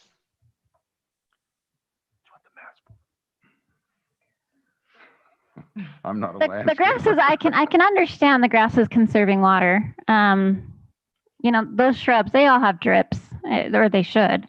I'm assuming that you're going to. But it is a hard pill for me personally to swallow, as you did promise us numerous times a very nice park. And these are small parts of a park that make a park really nice. Again, you've put the council in a difficult position between ensuring that we get what we approved and in conserving water and being water wise. So it's a frustrating place to be as a council member. McKay, as you have articulated, you didn't have much time to review this, and it's clear. I think you need the opportunity to take this back and spend some time that you need to and make it more consistent with the counts that Haley has brought up with regards to the shrubbery. I too echo Blair's comments. I don't have any issue with the grasses that are picked right there, but I think this needs to be tabled. You need to do your homework, make sure it meets what we expect, what you expect, and then bring it back to us. Okay. Not to belabor too much of a point, but just curious again on those I-84 side where we put gravel between sites with the tall shrubs. Would it be council's preference to maintain a grass between those sides, or can that be a kind of a gravel, modern look there? Can you tell us what your purpose is behind that again? The plants on that side are meant to be kind of a taller.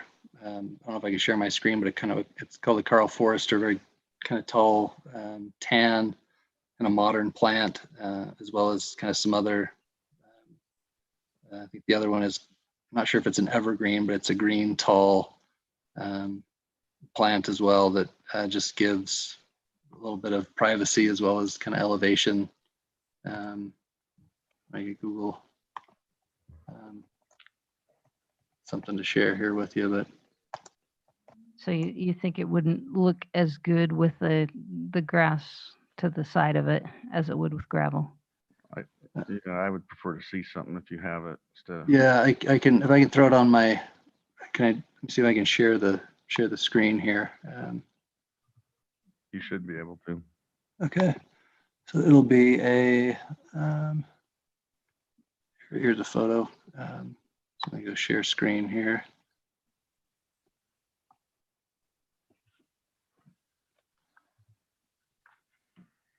So the way will look is it's kind of this tall grass where around it, it'll have a little more area than this, but it'll be kind of a gravel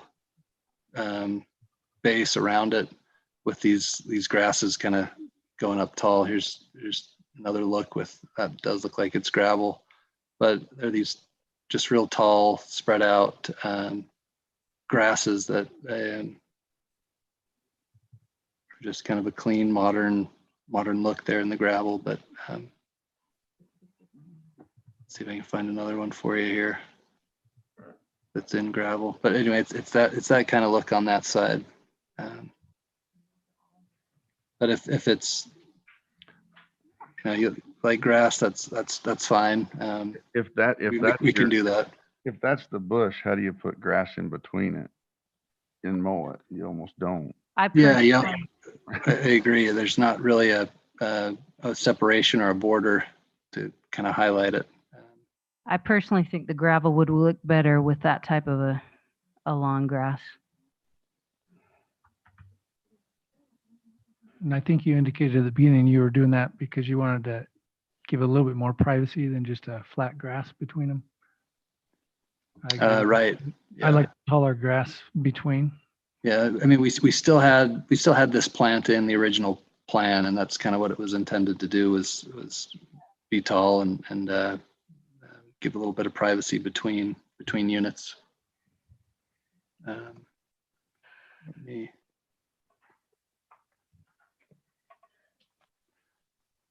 Is the council okay with that change?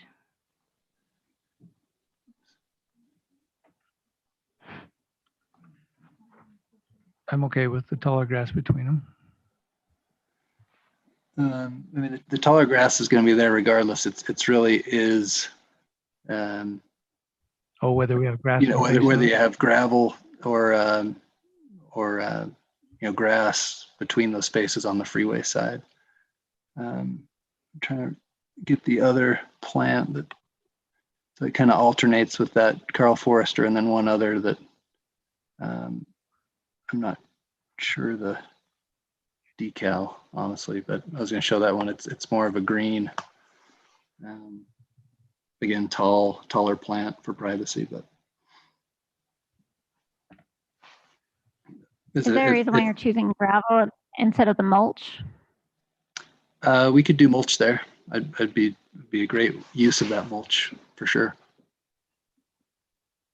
That's probably better as we have tons of it, literally.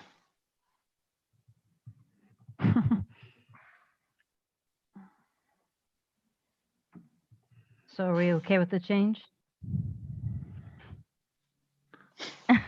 I'm okay with the change. Okay, we've got two for sure. Well, I'll propose it as gravel, and then if in the next time, again, I apologize for the repeated coming forth of this, but you can really cast your vote then on it, and if you want, we could just make that one change. But yeah, we'll revisit those shrubs and the other things. Are there any other feedback for us on this? My only other feedback would be when you come back, if you'll keep the original one that's been approved already and your proposed, and then a breakdown of exactly everything that you're changing. So we know exactly what's happening here before we approve it or not. Okay, any other questions? Then do I have a motion to approve, table, or deny Resolution 21-23? Mayor, I'll make the resolution that we table Resolution 21-23, the First Amendment to the Development Agreement for Riverside RV Park. Okay, do I have a second? Seconded. Any further comment? Until such time as it's brought back to us with those changes that were discussed, right? Yes. Yes. Okay. We'll have a roll call vote, beginning with Councilman Windsor. Aye. Aye. Aye. Aye. Aye. Motion carries unanimously. Great. Thank you. Thank you so much. Sorry, guys. You've got your direction, correct? You don't need anything more from us? Nope. Yeah, that's clear. Thank you. All right. Thank you, McKay. Thanks for joining us. All right. Item number 10, Resolution 21-24, Davis County Pre-Disaster Mitigation Plan. Davis County is in the process of updating their pre-disaster mitigation plan, having obtained a grant from FEMA. Davis County needs a formal statement of support and agreement to participate from the stakeholder agencies, including South Weber City. Are there questions on this resolution? Mayor, Yes. there were some questions outside of the meeting on this, and I was intending to get in touch with the Davis County emergency manager to clarify those. I was not able to do that. There is not an urgency to this necessarily. This could be continued in order to get those answers. Ultimately, the question at hand is that will the participation of the city in the countywide pre-disaster mitigation plan impede our own efforts in any way with the BRIC application that we put forward? We are hopeful to receive that. When we submitted the BRIC application, there was a brief conversation about that the county was involved in this process in stages before us. So they're farther along in the process than we are. And they said that that shouldn't be a problem for our application in receiving the funds. But there's still kind of an outstanding question there, and I was not able to get that answer. And so if that is still an outstanding question for individuals and there's concern, I would recommend that we table this until the next meeting and give me a chance to get those questions answered, to just confirm that those two are not competing interests. Other comments? Yeah, I mean, I appreciate Dave's explanation. There is some degree of competition. If the city chooses to participate in the county, your projects that you identify through the hazards plan are now in competition with all the other stakeholders and participants, and you're ranked accordingly. If you have your own hazards assessment plan and you submit that to the state for project funding, now you're competing with your own number one, where you may have been number 10 on the county's plan, you're number one in your own plan, and those go brought forward in the cities and the state's eyes. Your number one plan might be funded where at number 10, it wouldn't even got introduced on the county's plan. So the county, you're competing with other issues that aren't necessarily natural hazards. You could be the competition of new fire trucks or emergency response equipment, where our BRIC funding that we're preparing to do is for natural hazards, the impacts of an earthquake, a landslide, a hurricane, flood, things of that nature to our infrastructure, where we would want to be able to present our own projects moving forward. So that was the question posed to Dave: is it one or the other, or can we do both? And if we do both, can we put our non-natural hazards mitigation program with the county and be part of their plan and have our own natural hazards as our own plan, or do you have to choose? That was the basis of the question. All right. Any other comments on that? No, those are my same. Okay, with that being said, I will entertain a motion. Tabling a lot today. I Yes. make a motion that we table the Davis County Pre-Disaster Mitigation Plan participation until we get additional information. I'll second that. Okay, and that's resolution 21-24. If you say so. Any further comment? Let's have a roll call vote, beginning with Councilman Halverson. Aye. Aye. Aye. Aye. Aye. Motion carries.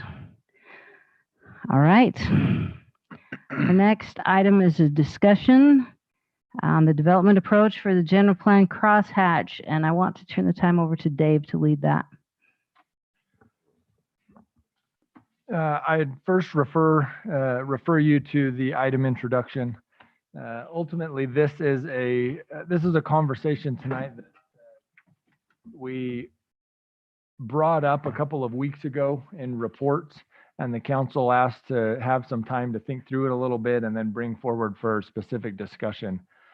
Before we address any specific development on these crosshatch properties, the goal tonight is to simply acknowledge and hopefully understand and talk through the way that the general plan is drafted right now and what the processes are that are available to the city. When the general plan was created and updated, the crosshatch was presented as a way to master plan these larger commercial highway areas and provide an opportunity for a cohesive development. Cohesive in one project, one developer, cohesive in transportation network within the project area, cohesive in design and feel and all of those types of things. And there was a desire at the time for the council and to put that crosshatch together to require two things: a development plan and development agreement. A development plan always comes forward, right? Whether it's one small parcel or a large piece of property, a plan comes forward. A development agreement is not always included in a development proposal. But in these cases, we said that we wanted a development agreement to come forward as a package, as a component to this overall master planned area. The goal at the time and the discussion at the time was simply one of cohesive development.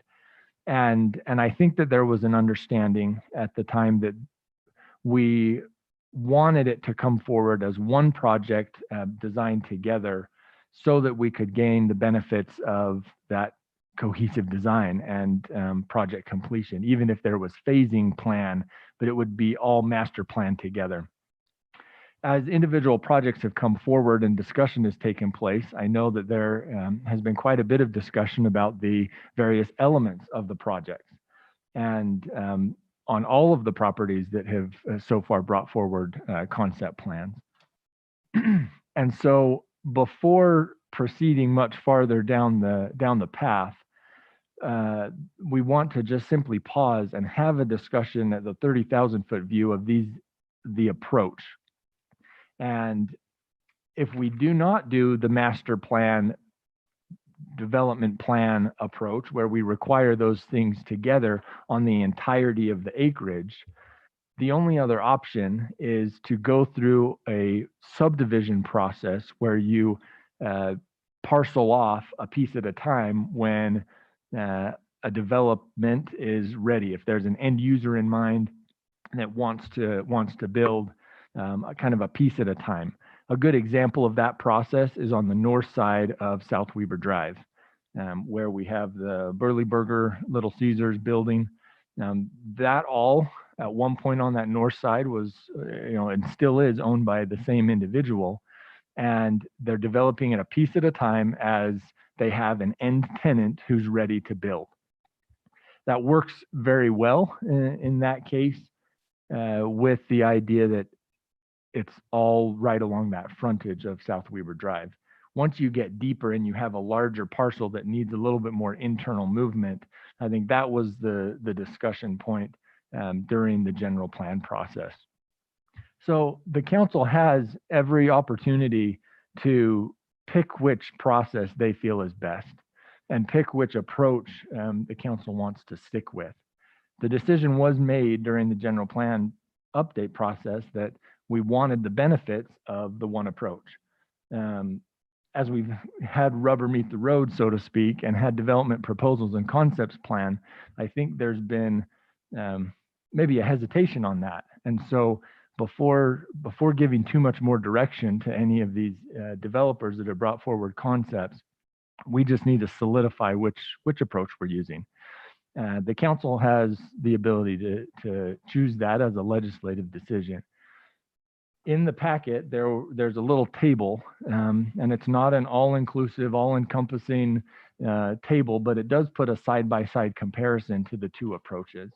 And I think that is the place that we'd like to have the discussion of which approach does the council prefer, recognizing that it's not a right and a wrong decision as much as a discussion about trade-offs.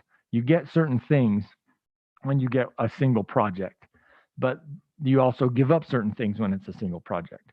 You get certain things when it's a subdivided process, but you also give up certain things when it's a subdivided process. And so that was the intent of the item summary, and to tee off this discussion is to present kind of that trade-off. When you pick up one end of the stick, you're picking up the whole stick.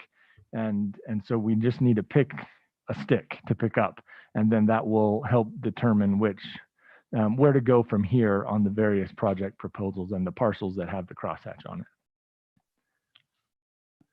And Dave, I've spent a lot of time thinking about this, and I just want to back up a little bit.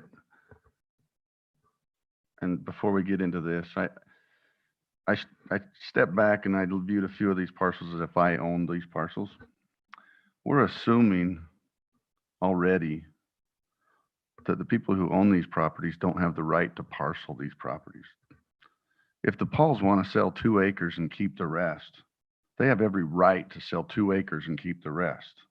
Right now, today, there is nothing this city can do to stop that, or this council from them parceling that up and developing it or selling it. We don't have that right to tell them.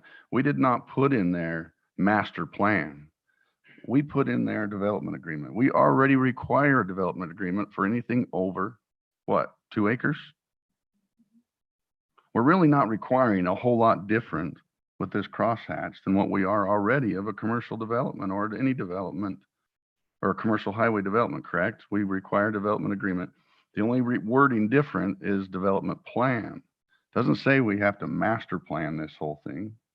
And that's why I took that step back, because I was envisioning there was some restriction we had on this. If the Stevens want to break this up into 10 small pieces, that's every right they have to do right now.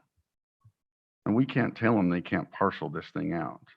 If they want to bring it to us as a master plan that's more cohesive to the city, that's their right, and we can look at it or do whatever. So I just was taking a step back going, I wanted to I didn't want people thinking we had the ability to tell them they can't do certain things and going too far, because it is their property. It's not ours.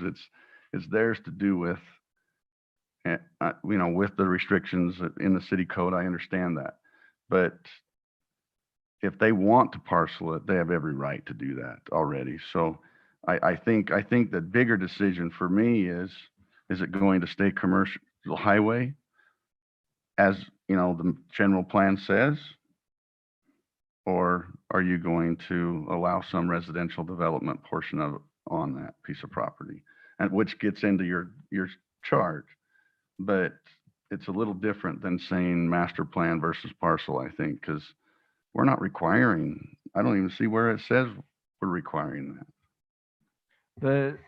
On the general plan where I it just shows the read it. crosshatch, It says development plan and development Mhm. agreement required. Yeah, But that could be on 2 acres or it could be on 12 acres. It doesn't mean it has to be on that whole parcel all as one.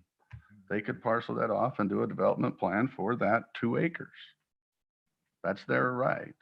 That's an important point. That's where I was going with that, is it doesn't have to be 12 acres or 17 acres or whatever 35 that another family owns in the city. It can be on any piece of that. They can go do a quick claim deed tomorrow to Wayne for 2 acres of it, and he can develop it as a truck stop. There were a few things wrong with that statement, I think. Wayne, you're just always at the other end looking at me, so I can say that. But no, I just wanted to make that point that I would buy 2 acres. I don't want us to assume. Remember what we're talking about, and it's what people own, and envision it as if it's yours, because it's something they own, and they've paid dearly for it.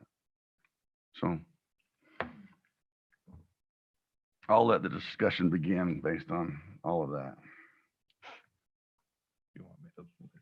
Yeah. It may be helpful just to briefly lay the legal parameters, and Blair's touched on this a little bit, and I think that was helpful. The current zoning, as I understand it, is agricultural. The general plan labels it as an underlying zone of commercial highway. That's a planned zone, not the current zone. So the current zone under which they could apply for entitlements would be agricultural. The contemplated zone was commercial highway. The application that's been submitted to the city is a rezone request, and the request is to rezone the property as a combination of commercial highway and R7 density on the property. I would amend that one statement to, there's not a specific application at this point. As you look at and we're kind of mixing conversations just a little bit here, but for one of these pieces of property with a separate discussion on a development agreement as the next item on the agenda, that anticipates, right, what a number of steps. And so one of those would be application that would have to take place based on concept that has been discussed. So ultimately it becomes one proposal on any of these properties as currently outlined.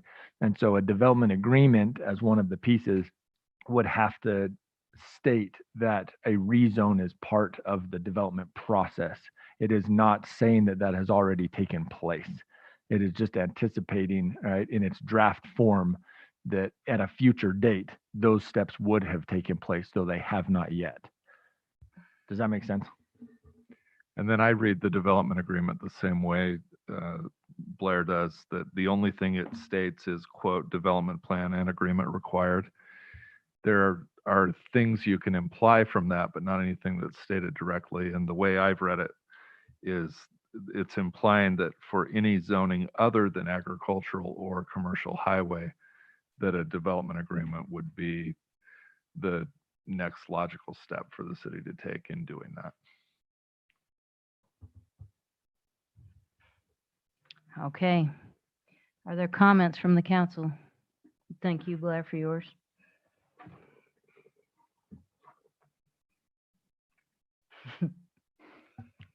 I'll jump in. Okay, so, and I appreciate that clarification too, Jamie, and your comments, Blair, because I have similar thoughts on that. So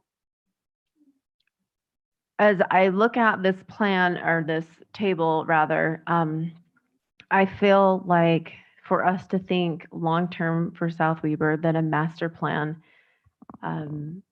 that we have discussed would make the best end product for our city. It makes the most sense to do it all cohesively. You get the same type of construction materials, everything matches, everything's complementary, traffic flow is better. So I feel like long-term, the master plan approach would be the best one for us to consider. Thank you, Councilwoman Petty. Other comments? Yeah, I'll jump in.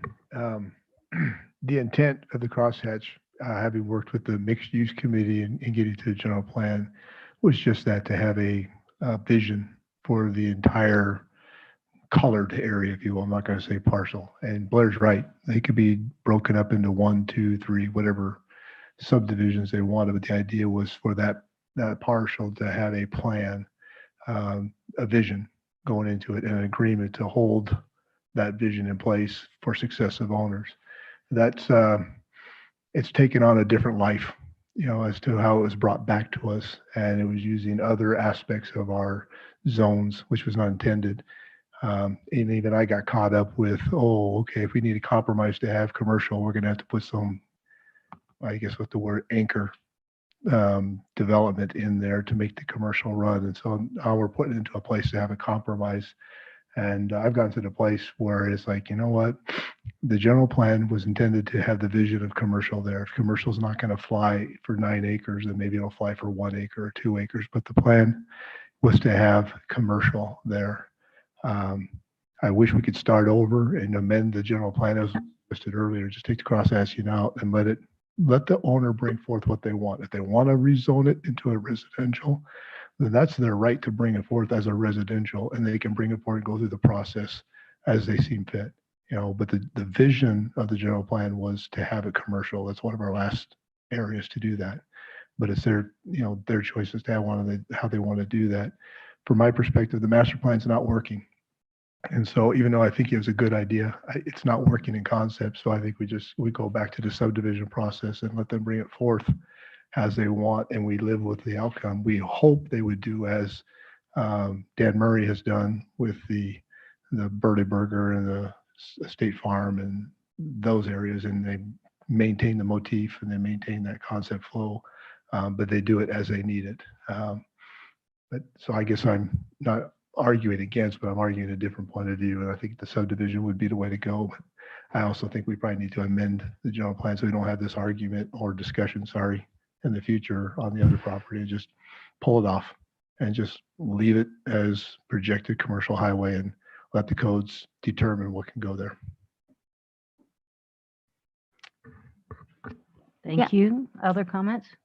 So just to kind of back off Wayne, there is the mixed use committee. Wayne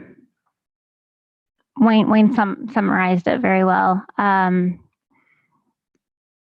I personally feel that it would be better to subdivide these out simply just because of the information that we've been given regarding the grocery store, regarding our commercial property. You guys know me. If I've spent all weekend researching other people's codes regarding cities that have master plans and have development agreements, and my biggest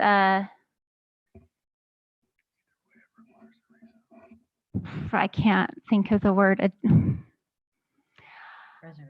My biggest addition, like my biggest advice, my biggest suggestion, thank you, would be that if we do choose to go forward with this master plan, we need to codify it. I looked at Ogden, Harriman, Draper, South Jordan. I had a resident that sent me Park Cities, their master planning. It's 15 pages of code, going through exactly what happens, gives it back to the Land Use Authority, our Planning Commission, which really is this meeting that we had in March 9th is where I really feel that, why does this keep happening? That's not my mic, but anyway, that we were out of our lane technically, and I know that it's a land use decision, and it should be based on code. So I have a lot of notes here of things that are included typically in these master plan development agreement areas. If that's the council's will is to continue master planning it, then I would suggest that it needs to be codified. So it's clear, it's gone through the correct process of the Planning Commission, and then to the council for approval. However, I am in favor of removing the crosshatch properties. I think that it works great in theory, but in practice, it did not. Thank you. Other comments? So my comments are similar to a lot of things that have already been stated. I mean, the master plan was a great idea, and if we could still do it, that would be ideal. The information we've gotten as we've been moving forward, at least for the one property, is it doesn't make sense to make it fully commercial highway. And so therefore we'd have to have some sort of an anchor that would bring in and make it a business opportunity that would make sense. And I think I'm leaning more to the subdivision side of things as well, but with the goal that we try to make it consistent and cohesive and try to do that. But if we don't have, I don't know, maybe Sherry is, but we don't have a planner that can be out there pulling in all these things. We turn to a developer and says, what do you want to bring? If we had an active group that was actually master planning and going out and bringing in stuff that would fit in these properties, maybe that would work, but that's not, I don't see that within our city. And so I'm leaning more towards the subdivision side. Okay. Blair? I mean, I don't know where to begin actually, because we're still going to have development agreements. anything over 2 acres, just so everybody knows it's still gonna be hit. Everybody keeps trying to avoid this thing where we gotta create rules for everybody. But we're still gonna have development agreements when this happens, even if it's parcel. So leaving the crosshatches on there, it doesn't matter to me whether it's on there or not on there. We can just say no. That doesn't bother me one bit, to just not, to leave the crosshatches on there. There's no reason to go open up and have public hearings and all that to remove the crosshatches on there. We can be big kids and just say no. So the idea, we're still going to get presented with master plans when these pieces are, that's what developers are going to do. They're going to try to buy the whole thing, and they're going to try to present a master plan, so it's still going to be presented to the city. I'm okay with it being parcel. I think if we leave it as underlying commercial highway, I'm good with that, because that's where we were headed with the discussion. So if a developer still wants to present a master plan, and that's his right to present it with some R7 and his right to present it with some commercial highway, it doesn't matter to me. So I'll approve or disapprove whatever's presented. So I think I don't know how to state that, yes, I just want to go to the subdivision route or the master plan route, because we're going to get all sorts of different proposals. And, basically, I'm okay with the process the way it is. I think we can give them a development agreement that restricts things, or the property owner has the right to parcel it and go commercial highway in separate subdivisions. So I think the way it is going to be the way that those properties get presented to us, no matter which way we decide here. Is my personal opinion, because they're trying to sell the whole entire piece, not just parts of it. So I think we're going to still be listening to the same conversation either way we decide. If we want the crosshatches off there, that's fine. You're still going to get the same presentations back to you. That's my personal opinion. I do have a comment later on, but I also think that to avoid some of these situations, I think the committees are a proper way to review these development agreements, so that we're not dragging other people through the mud. We can avoid a lot of things and a lot of just grammatical issues, easy changes. I think that is the proper way to do it. So that's all I have. Mayor, can I mention something really quickly? Yeah. Even if even if the council decides to continue down the subdivision route, there are still things that you can write into code. Like Councilwoman Albert suggested, there are things that you can write into code. So even if they do go the subdivision route and parcel it one at a time, there are things that you can require as far as design elements and things like that, that will allow the city to get a more cohesive project design. Even if a developer chooses to parcel everything out, there are things that you can put into place with a subdivision approach to it that allow for some of those things that you traditionally benefit from a master plan on. And mostly that's related to things like architectural design of buildings and things like that. So even if they come in one at a time, you're still going to benefit from having more of a cohesive design if you have some of those standards in place. So it's kind of a middle ground between the two. But that is one possibility that the city can entertain. Well, I feel that, based on what Councilmember Halverson says, and I do agree that we'll probably continue to get master plan developments and things. That's all the more reason to codify this. We don't have a process. We don't have anything written down. We kind of just make up the process as we go, as we have seen. So we need to codify it and have an actual process. And like I said, these processes in these other cities that have dealt with this master planning, they're extensive to the point that we could still get quite a bit of exactly what we want, but it's all left in the process in the correct way.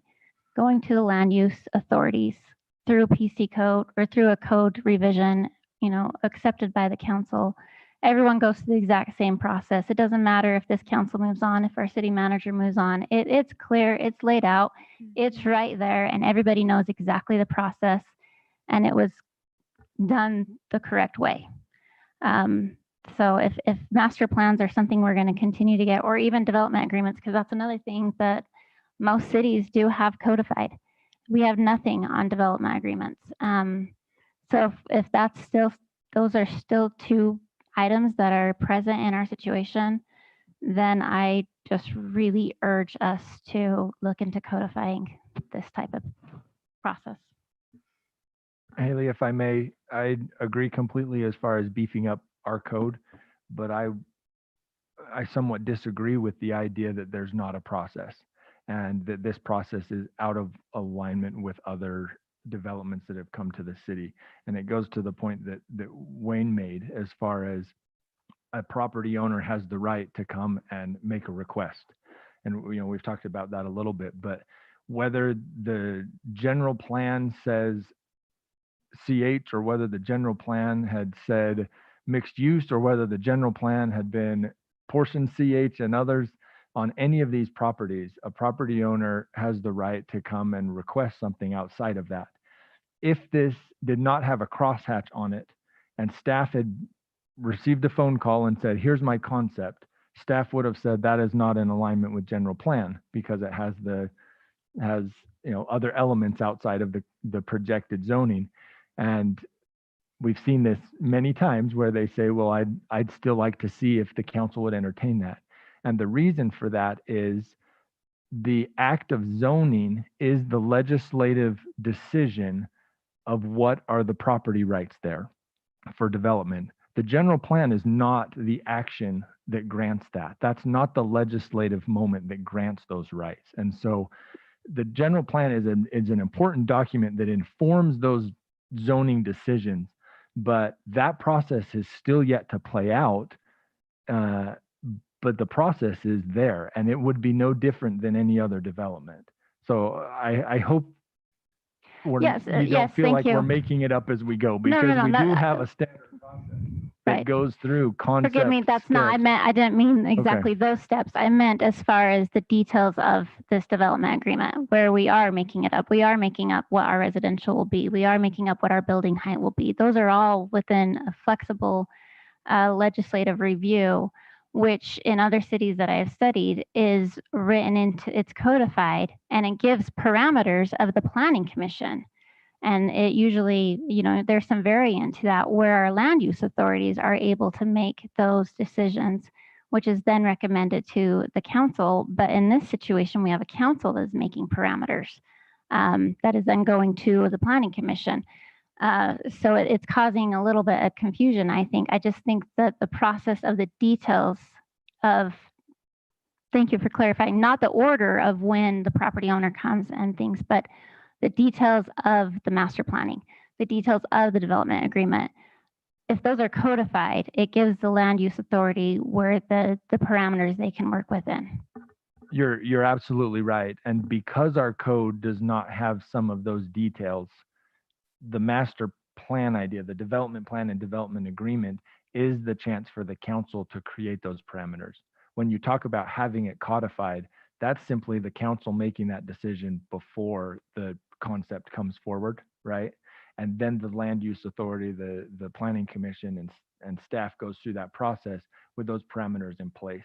What we've created here, and again, the intent of that crosshatch wasn't to make the zoning designation or to even turn it into mixed use, right? The crosshatch was simply to think about it holistically, right? As one project that came forward.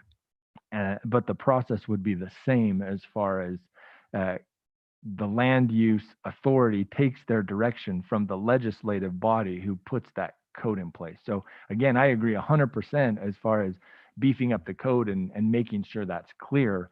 In this case, that decision needs to be made, and that's why it's at the city council level now, so that the parameters of the development proposal and the plan and the rezone application, those essentially three pieces, the rezone request and application, the project application, and a development agreement all go hand in hand. And they're not all put together yet in any of these projects because it's still at that concept level and it's not specifically codified what those parameters are. So we're kind of We're working speaking through the it same thing. together. Your answer is longer than mine, but I think we're Well, saying the same. that seems to be my MO in some cases.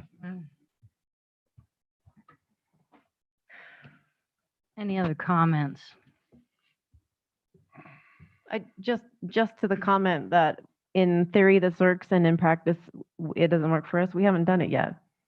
So I would just refute that because we haven't done it. That's why we're here.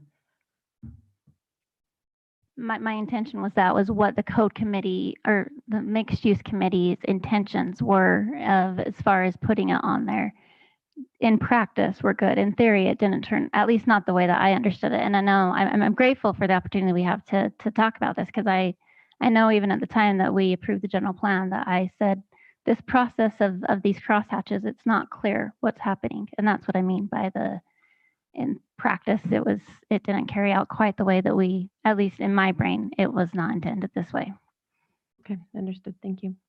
You know, I think when I originally during the general plan and we put the crosshatches on there, I mean, I don't know that we even intended for it to be what's coming forward as mixed use. I know mixed use is a bad word, but we can still leave the crosshatch on and have a development agreement for commercial highway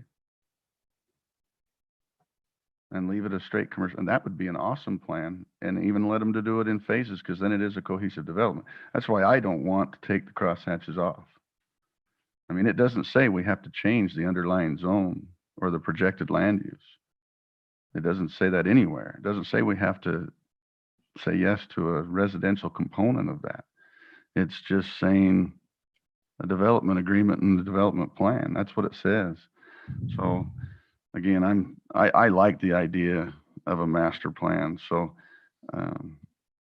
but again, there's nothing in place right now telling an owner they can't do it otherwise. So I think it's a moot point to try to change it. If we don't like the developments in front of us, then we just say no. I think if we don't intend to offer a residential component, then we might as well just codify that and save our developers the time of coming to us asking for it when they know we're going to say no. Where does it say on our general plan that we expect a residential component to that? It doesn't say that. It doesn't say mixed use. It You're says right. development agreement, development plan on a future land use for commercial highway. That's what it says. Right, exactly. Yeah. But then we had a presentation come forward with a residential component that I think kind of threw us all off a little bit, and we all were confused what we should do. So that's where I feel a little bit more direction would help all of us, the community, the planning commission, the city council, the developers, and staff. And no offense. I think in my mind, if it's something that comes forward and it's a better thing for our city, I think that's why we make a legislative decision. That's what we were elected to do. We can make that change. If we don't like it, we say no. That's what else we got elected to do. I don't need someone telling me those parameters, in my opinion, because we would be the ones making those parameters anyway. We are the ones that would have to approve that code. So it's two pieces of property. It's not that big a deal. Why go spend weeks and weeks and weeks for two pieces of property? Well, it is a big deal when it's 17 acres and 10 acres and you're talking about 70 houses or 140 Then you houses. leave it as the underlying zone. Period. It's done. And there you go. That's where we're back to where we were at. Great. Just to maybe chime in a little bit. It's a good thing there's these plastic barriers between us. Oh, there's Kidding. 3 of them, so I'm down here.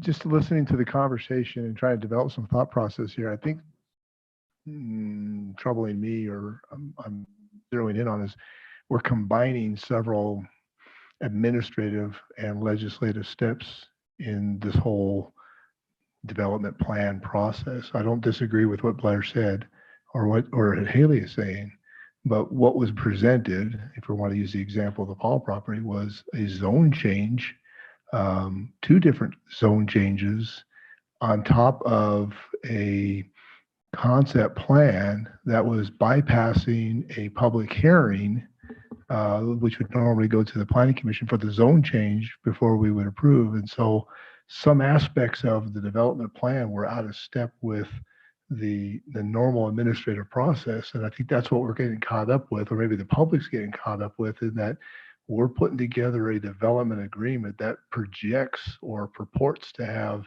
two different zone changes for this particular property. And yet neither one of those, and put agreement in place, but neither one of those had gone back and been vetted in a public hearing with the administrative body, which is the planning commission. So I hear what Haley's saying about codifying, although codifying, tomato, tomato. I had a light in the mood. So I don't have a solution here. I'm just kind of putting in the development aspect of it. I mean, if we want to do it in steps, it's like, okay, we want to come back and we want to do a zone change. Well, first we want to subdivide the property, you know, lot 1, lot 2, and then we want to do a zone change to lot 1, lot 2, and then you put a development for each one of those zones, you know, taking what Blair's thought was and move those forward. Those would be the steps going forward, but each one of them, there's a check and a balance. Yeah, with the way we've gone through this was we dumped it all up front. And then if we put a development agreement with a development plan together and then give it to the planning commission, they're like, what do you want us to do with this? Already made the legislative decision. So I think we need to take several steps back and say, if this is the concept plan, you even mentioned to yourself, you have a call from a developer and they say, here's your idea. And you say, well, it doesn't meet the plan. Well, we want the council's opinion. Where does the planning commission come in on that? When do they get to be our land use authority and give us a recommendation? Why does everything have to come to the top? And now we're wrestling with this, and then we have to make a decision. Now it's got to go through the process. It's almost like we're making a decision before it's gone through the process. So I'm almost like, you know what, developers, take your concept to the planning commission. I'll let them give you some feedback. Don't always go to the top. So I'm reminds me of my childhood. You know, sister didn't like what dad said, so sister went to mom and, you know, got the answer she wanted. So anyway, that's just my take on what we're talking about. Don't they have a right to do that, though? So right. Yes, the short answer is yes, but typically we do take that to the planning commission first. If you look back in history, that has been the case. The only reason we're doing it with the crosshatch properties, and we did originally take those to planning commission, those that came forward, if you remember right. But that, because that legislative element of development agreement somewhat informs the creation of the plan. And this, I think, is maybe a miscommunication on my part, and I apologize for that.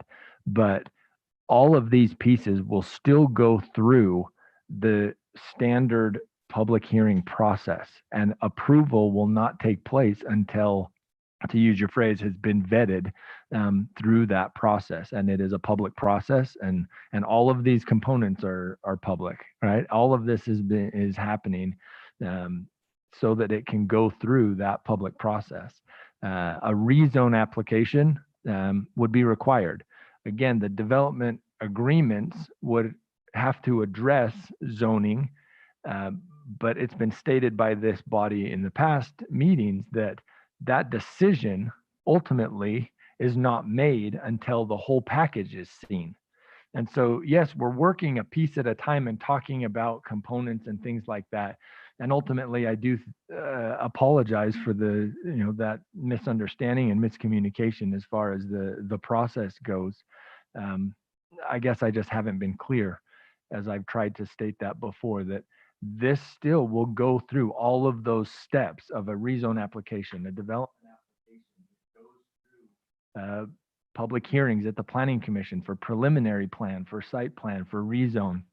All of that still is yet to take place. So I apologize for that.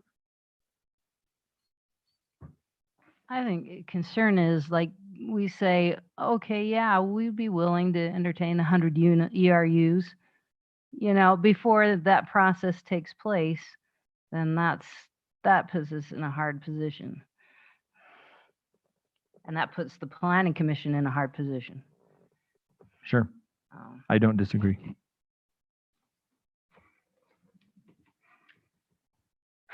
Are there other comments? Have we come to a decision about how we want to do this?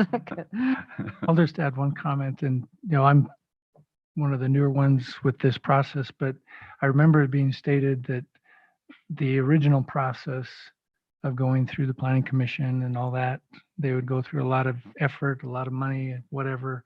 And then when it got to the city council, it'd be shot down. And so one of the options was to get feedback from the city council so they didn't have to go through iteration after iteration after iteration. And so I think that's one of the reasons why we're in this dilemma, is because it wasn't working very well the way it was stated by code. We've tried this other method.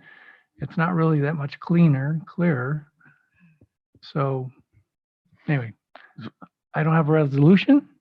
It just helps me understand, where we are, and maybe it's something different than that. But I think that's why we tried this approach, was to see if we could at least agree and give some guidance. But then it kind of got more complicated. That was the one point I forgot to bring up, was, and Quinn reminded me of that, was we also didn't want to, and I think it was all of us agreed that we didn't want to go forward down the path of rezoning a larger or a substantial piece of property without a development agreement and a development plan, that we could revert back out of that zoning, if we will all remember that conversation. So if we go down just the parcel and zoning, it will get rezoned without a development agreement and be rezoned to whatever can be in that zone.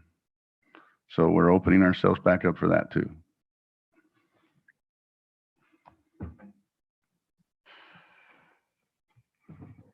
So I think what I'm hearing is, well, I don't know. Does someone want to make a statement that encompasses everybody's? I think that there is some consensus, give or take, that we don't. I don't even dare say it. So I don't know that we should take the cross-hatching off, but I don't know that we also want to make it just purely, I don't want to, subdivided. Mayor, if I may ask a question. Yeah. This is a discussion item. Is the discussion with the end result to give direction to staff to whatever we've decided, they either change the general plan or the zoning on that, or not the zoning? Yes, it's not a Cross-hatching or resolution. not a process? Thank you. Right. Okay, well then, if that's the case, I will just restate, hearing all of the discussion back and forth, reasons for, reasons not, and we're going to end up with a development agreement. Anyways, I still maintain that I would prefer to do the master plan approach. Okay. Mayor David may kick me under the table, but where it's a discussion item, I don't know that the council need take any action other than the feedback that you've already provided through your discussion. The way I view it, there would be no formal action to result from this unless a member of the city council or a member of the planning commission decided to take up an action to amend the general plan, or the developer made some type of application before the city. And where neither of those have happened, I don't know that anything other than your feedback is required under the Necessary. agenda. We don't need to come to any kind of consensus or anything. It's just if somebody wants it, Correct. it would have to be 3 members, right, that would want to amend the general plan, though, in order Right. for that to go forward. The Func- discussion to take place. Functionally, not a lot will change necessarily, as already been said, in the idea that if a developer brings forward a concept for the entirety of the parcel, and it includes elements that are not part of the general plan, staff will say that is not allowed by the general plan, and will give them that direction that that's not allowed. If they make a request that they want to do something outside of the general plan and go through that process, then we would direct them through that process of going to the planning commission for a recommendation or not, and follow it through that way. But as Jamie said, the direction and feedback isn't necessarily do we change the general plan or not? That's not the purpose necessarily, because the general plan, again, informs zoning decisions, but ultimately this body makes zoning decisions. And that's the moment when development rights are granted. It's based on what is the zone on the ground. And for the crosshatch areas, there's a projected land use, but that's not the current land use. The current zoning is what a development, if a developer came in with a project on the current zoning, then that application process would go through to just develop. It's when there's a project that is outside of zoning that the rezone conversation and the legislative decision of that rezone takes place. In the past, the council has also got a philosophy that has been stated and applied that a rezone does not take place unless it is accompanied by a plan. That to just simply provide a rezone application for a parcel of any size without a plan that accompanies it, the council has in the past not rezoned. They have declined those rezone requests until there is a plan. The rezones that have taken place in the recent history have all included a revision clause that the project that is brought forward that accompanies that rezone, if it is not built in a certain time frame, then the zoning would revert back to the prior zoning. I say all that with the purpose of functionally the process will still look very similar to what it is, in that a developer could bring forward a concept that is outside of the current zoning.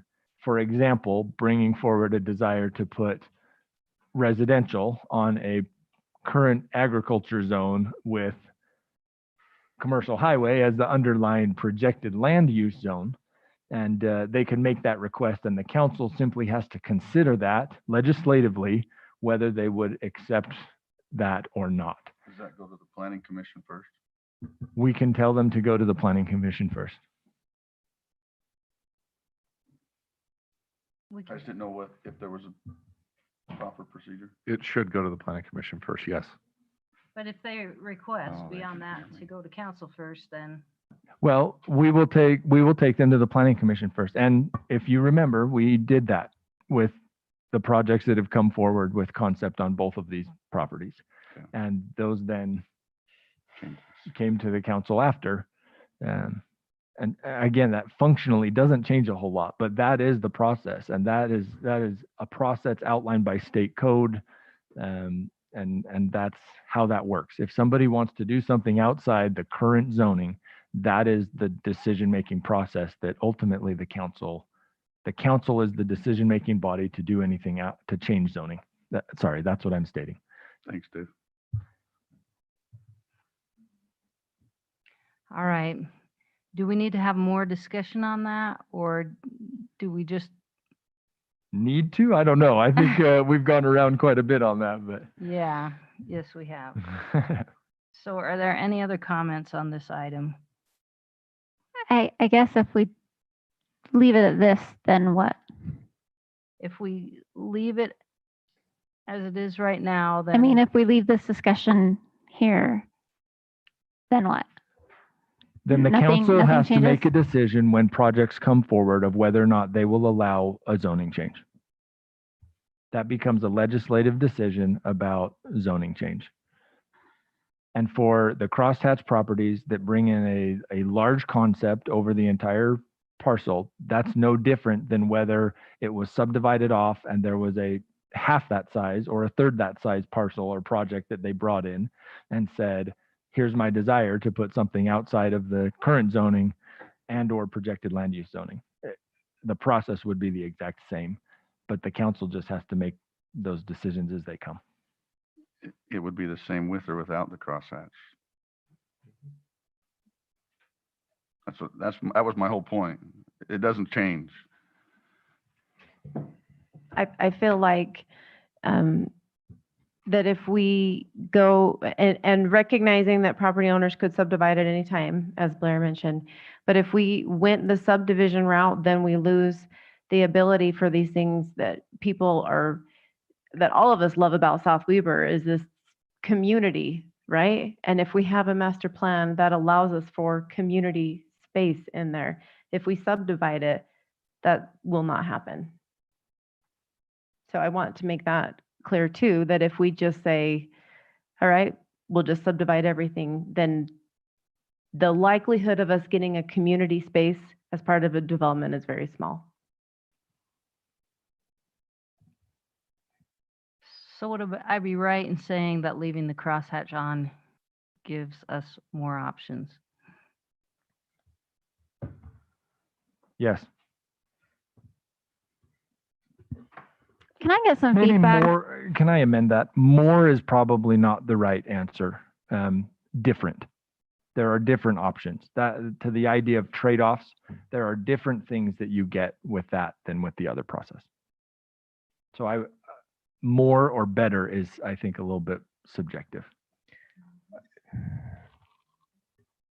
I just want to take a step back. I'm sorry just to belabor this conversation, but you just pontificated a position, and Blair echoed that the process wouldn't change. It's a legislative decision for zone changes. I get that, but that's the end decision. For me to want to make a legislative decision, I want to have a recommendation from the Planning Commission, and that's the part I'm trying to get out. Is we're skipping that part. They're bringing a concept plan, and you want to put a development agreement with that has all these zone changes.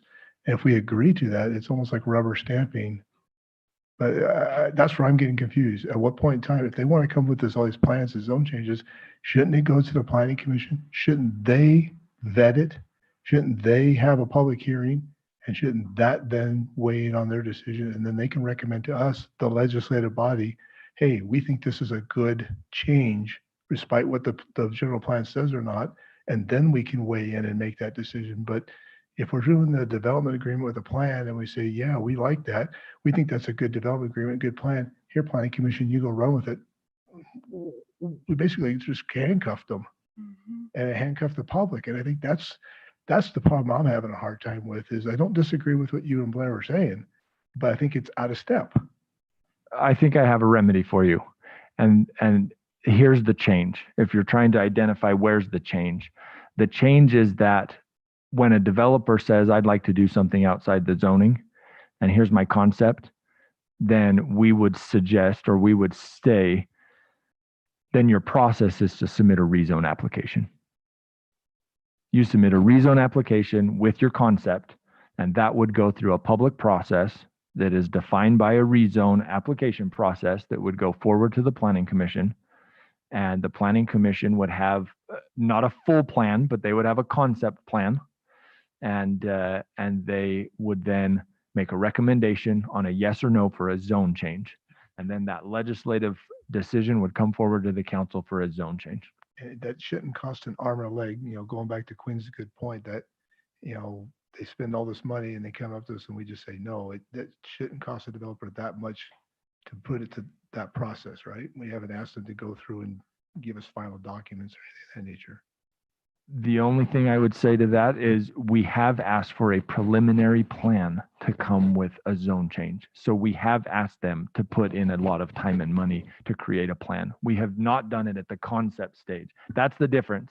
That's the difference right there, is we in the past have requested. But just a concept plan. But if we said just a concept plan, not full architectural drawings, not full renderings, not full any of that, just bring forward the concept with your zone or your rezone. But we would have to back off of this idea of we have to have the plan nailed down before we grant rezones. That's reasonable. That's, I think, Isn't that what happened with the lofts? Yeah, that's why what happened with the lofts. first place. We were stuck with what the rezone was. Because we approved the rezone, right? I'm not following you. What Dave's saying is, but- if they come with a rezone and we say, okay, we accept that rezone, and then they find any use in that zone that they can abide by, that's what we get. But not if we tie it to the concept plan. That's my point. That's the point of the concept. We didn't have a concept plan with the loss.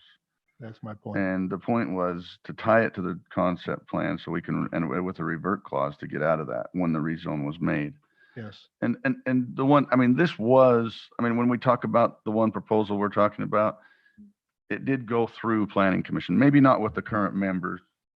Planning commission reviewed this twice Okay. and gave recommendation that they liked it.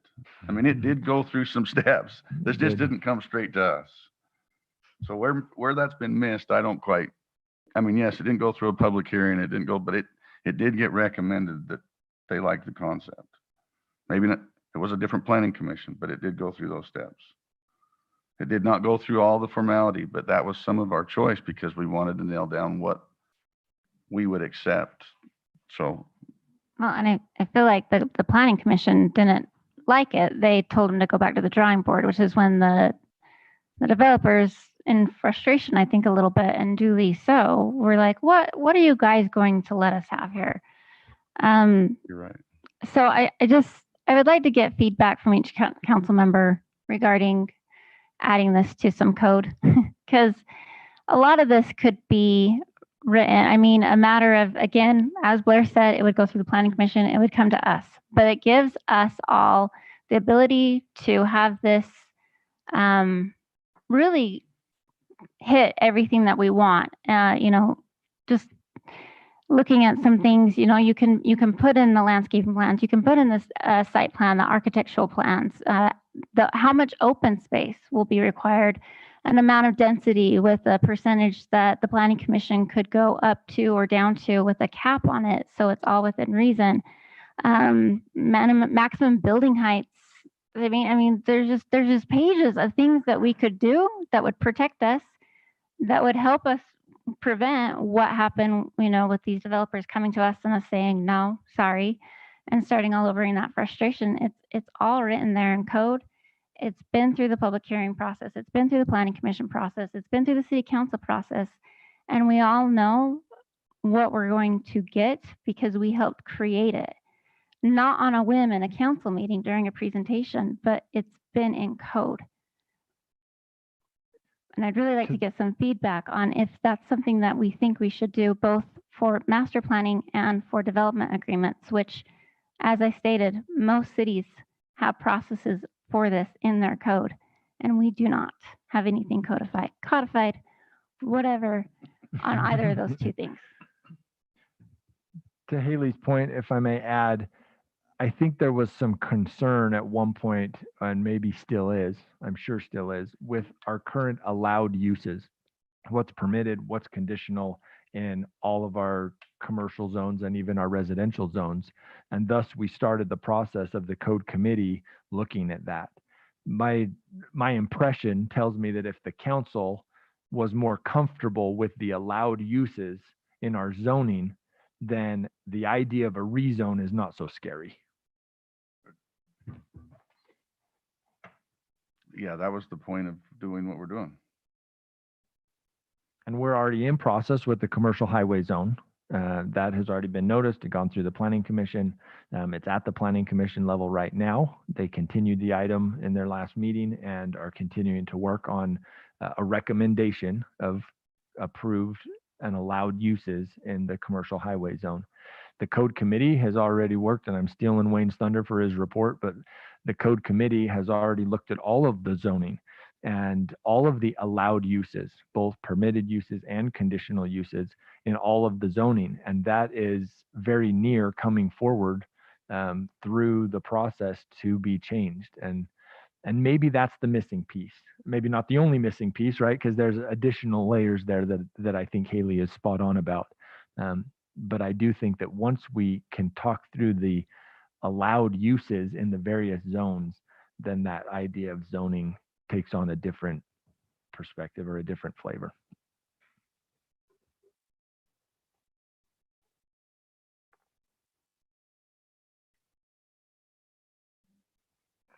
I am all about having more clear parameters in the development agreement process. That would definitely be a benefit to the city. I have two questions about it logistically. They're not negative, they're just legitimate questions. What does that do for people when they have bring these developments? We're reviewing it, they're still with whatever our current code is. We can't put a moratorium on it, correct? Correct. Okay. And well, I'll just say the one that was my concern, because it may take us, I mean, I don't know how long it would take us to put all of that code in. I think it would be fairly, I mean, it would take time, but it would be simple to look at some of these codes that other cities have, look at it and say, yes, applicable, no, no. And then we could even adopt a rough draft of that and then go back and make changes as a code committee. My fear is I don't want this process, if we adopt this, for it to take another 2 years, 6 months, 8 months, whatever. And then we have concerns about things that happen now that we can't change. It's too little too late if someone's coming forth right now. And those are valid questions. If we put something, do we have the 6 months that like we do on commercial highway currently with our planning commission once we're changing code? Like for right now, we're amending the CH zones. That gives us 6 months.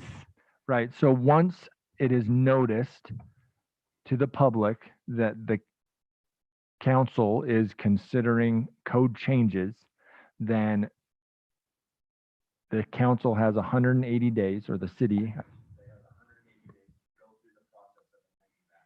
and the new code applies from that notice.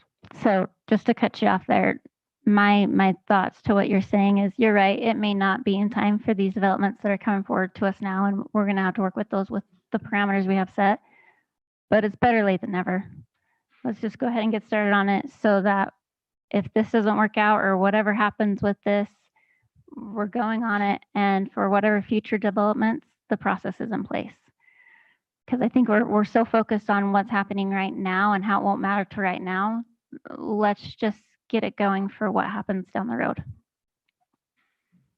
Haley, to your question, I really can't give you an honest answer, not knowing what those other cities' codes say.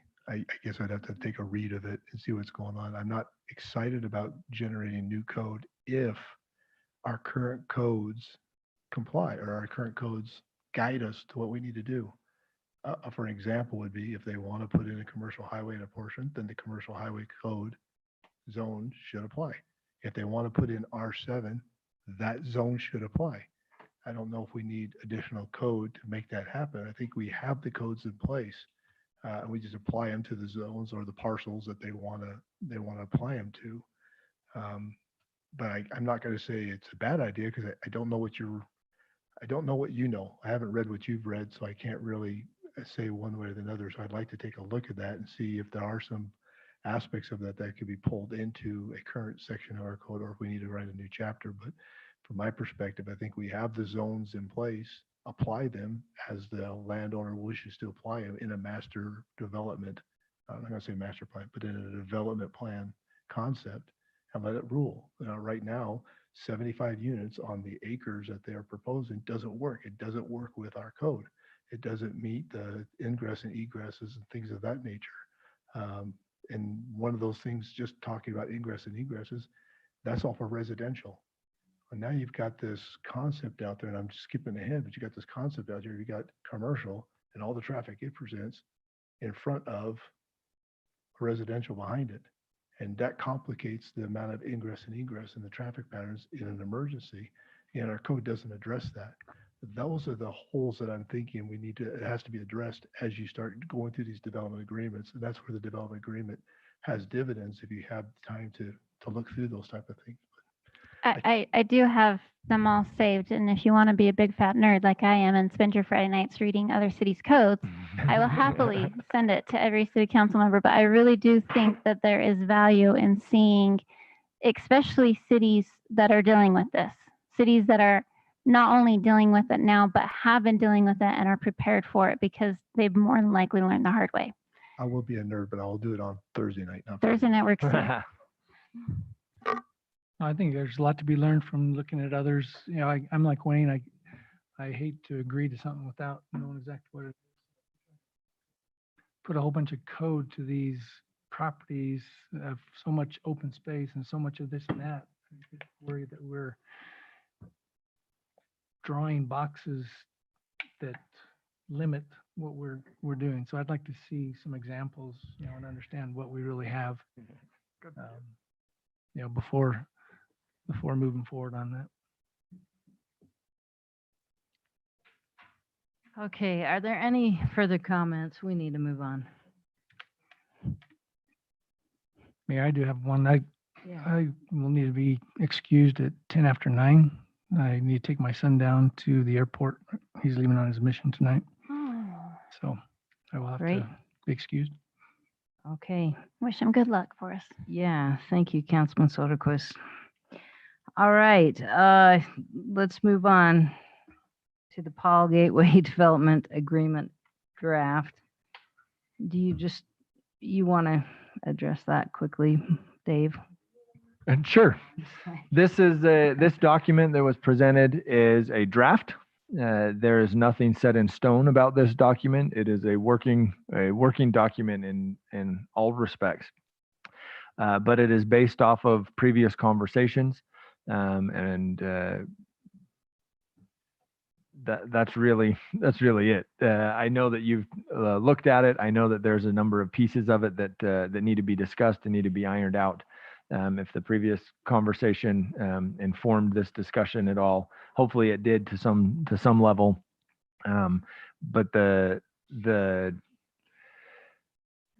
agreement is up for conversation, consideration, all of the aspects of it in there. Some of them you'll notice are blanks or placeholders, right? Because this is a draft, and again, it is one piece of a larger puzzle and larger proposal that would come forward, that would require rezone on the parcels that or the pieces that it addresses. It is not attempting or not trying to create new code as much as apply those zones, although there are some gaps there, as Wayne discussed and mentioned, that a development agreement can kind of bridge the gap for, and that's it. The committee that previously was tasked to work on this, when they brought something back, this was a month or so ago, the council said that they wanted to review it together. The committee did not look at this prior. This went directly into the hands of the entire city council to review. And so that's the purpose today, is to act essentially as a full council committee on this development agreement. Okay. My question is, would the committee like the opportunity to review this before the whole council acts on it? Or are you ready to take all the comments right now? It is a discussion item. Yeah, There's we're no not action on this one as That's what I well. mean. What? Do they Well- like to have an opportunity to I mean, and Dave, forgive me, but as in the minutes that we just approved, it said it will come back to the committee for review, not the council. And in the audio, it said it would come back to the committee. And to make my point, as I said earlier, I don't even think this would be before us for discussion item if it would have come back to the committee.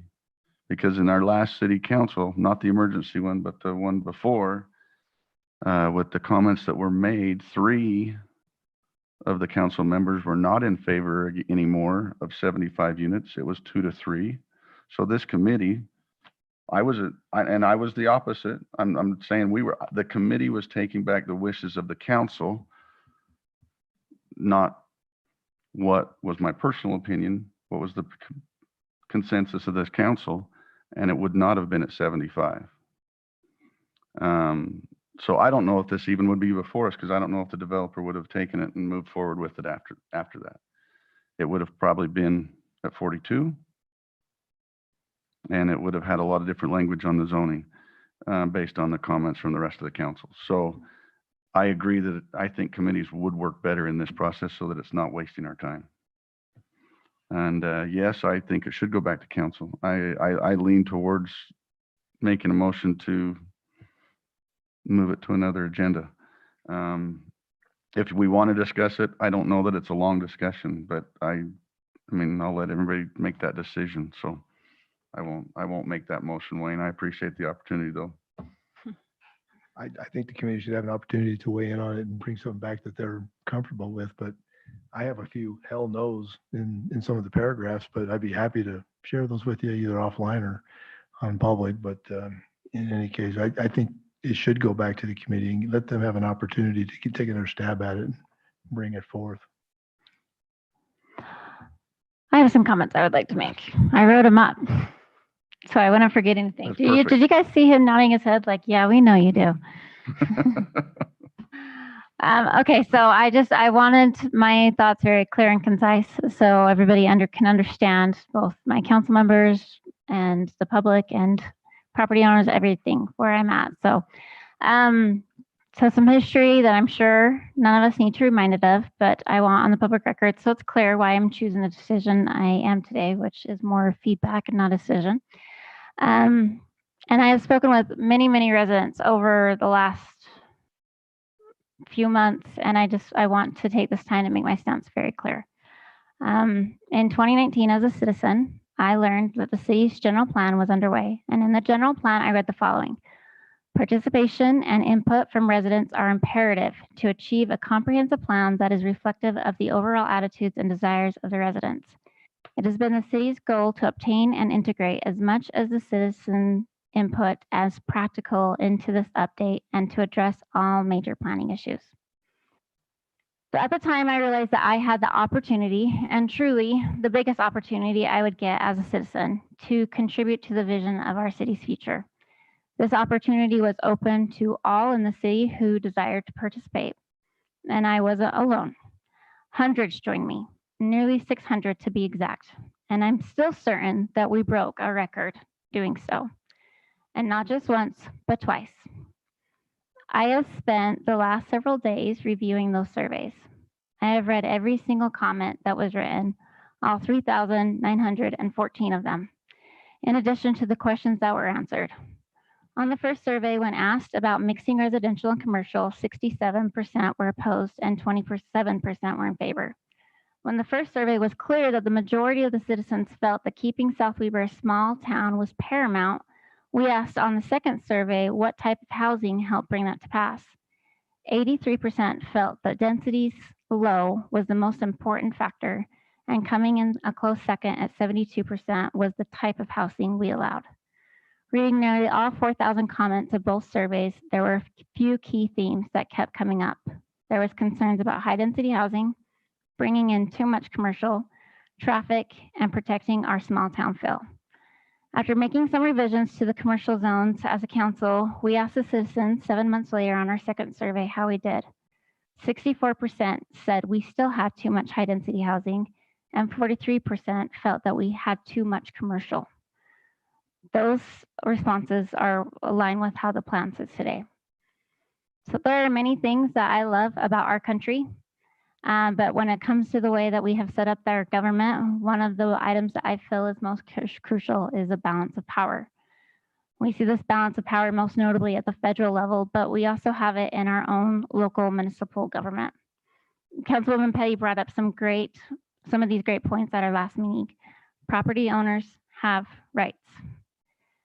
They have the ability to develop their land and to request certain zoning of the city.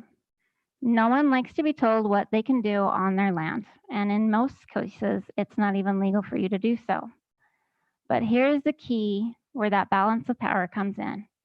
The citizens have the right to shape the future of their city they live in through participation of the general plan. As stated above, the participation of the citizens in the general plan is integral, and their feedback should be integrated as much as possible. That is written in our document. Add to the further balance, the city council, the elected officials, have the ability to weigh both the rights of the property owners and the rights of the citizens and their vision, and decide the best course of action. There are many times when we as city council members make decisions, and sometimes it is based solely on our own opinions and what we think is best. And that can be really hard. Councilman Halverson actually relayed that in that difficulty in our March 9th meeting.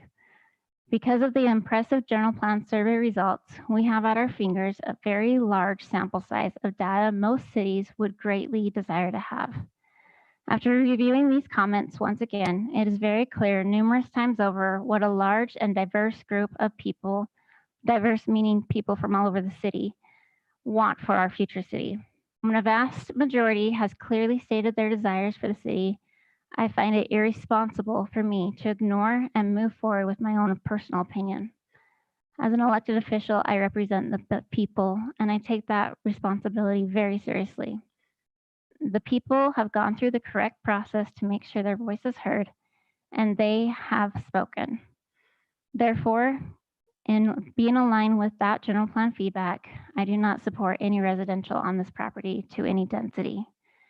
Furthermore, after reviewing the public's concern of traffic and bringing in too much commercial and to a point of the agenda item we just discussed, I feel that we need to revisit how much commercial we are allowing on these properties.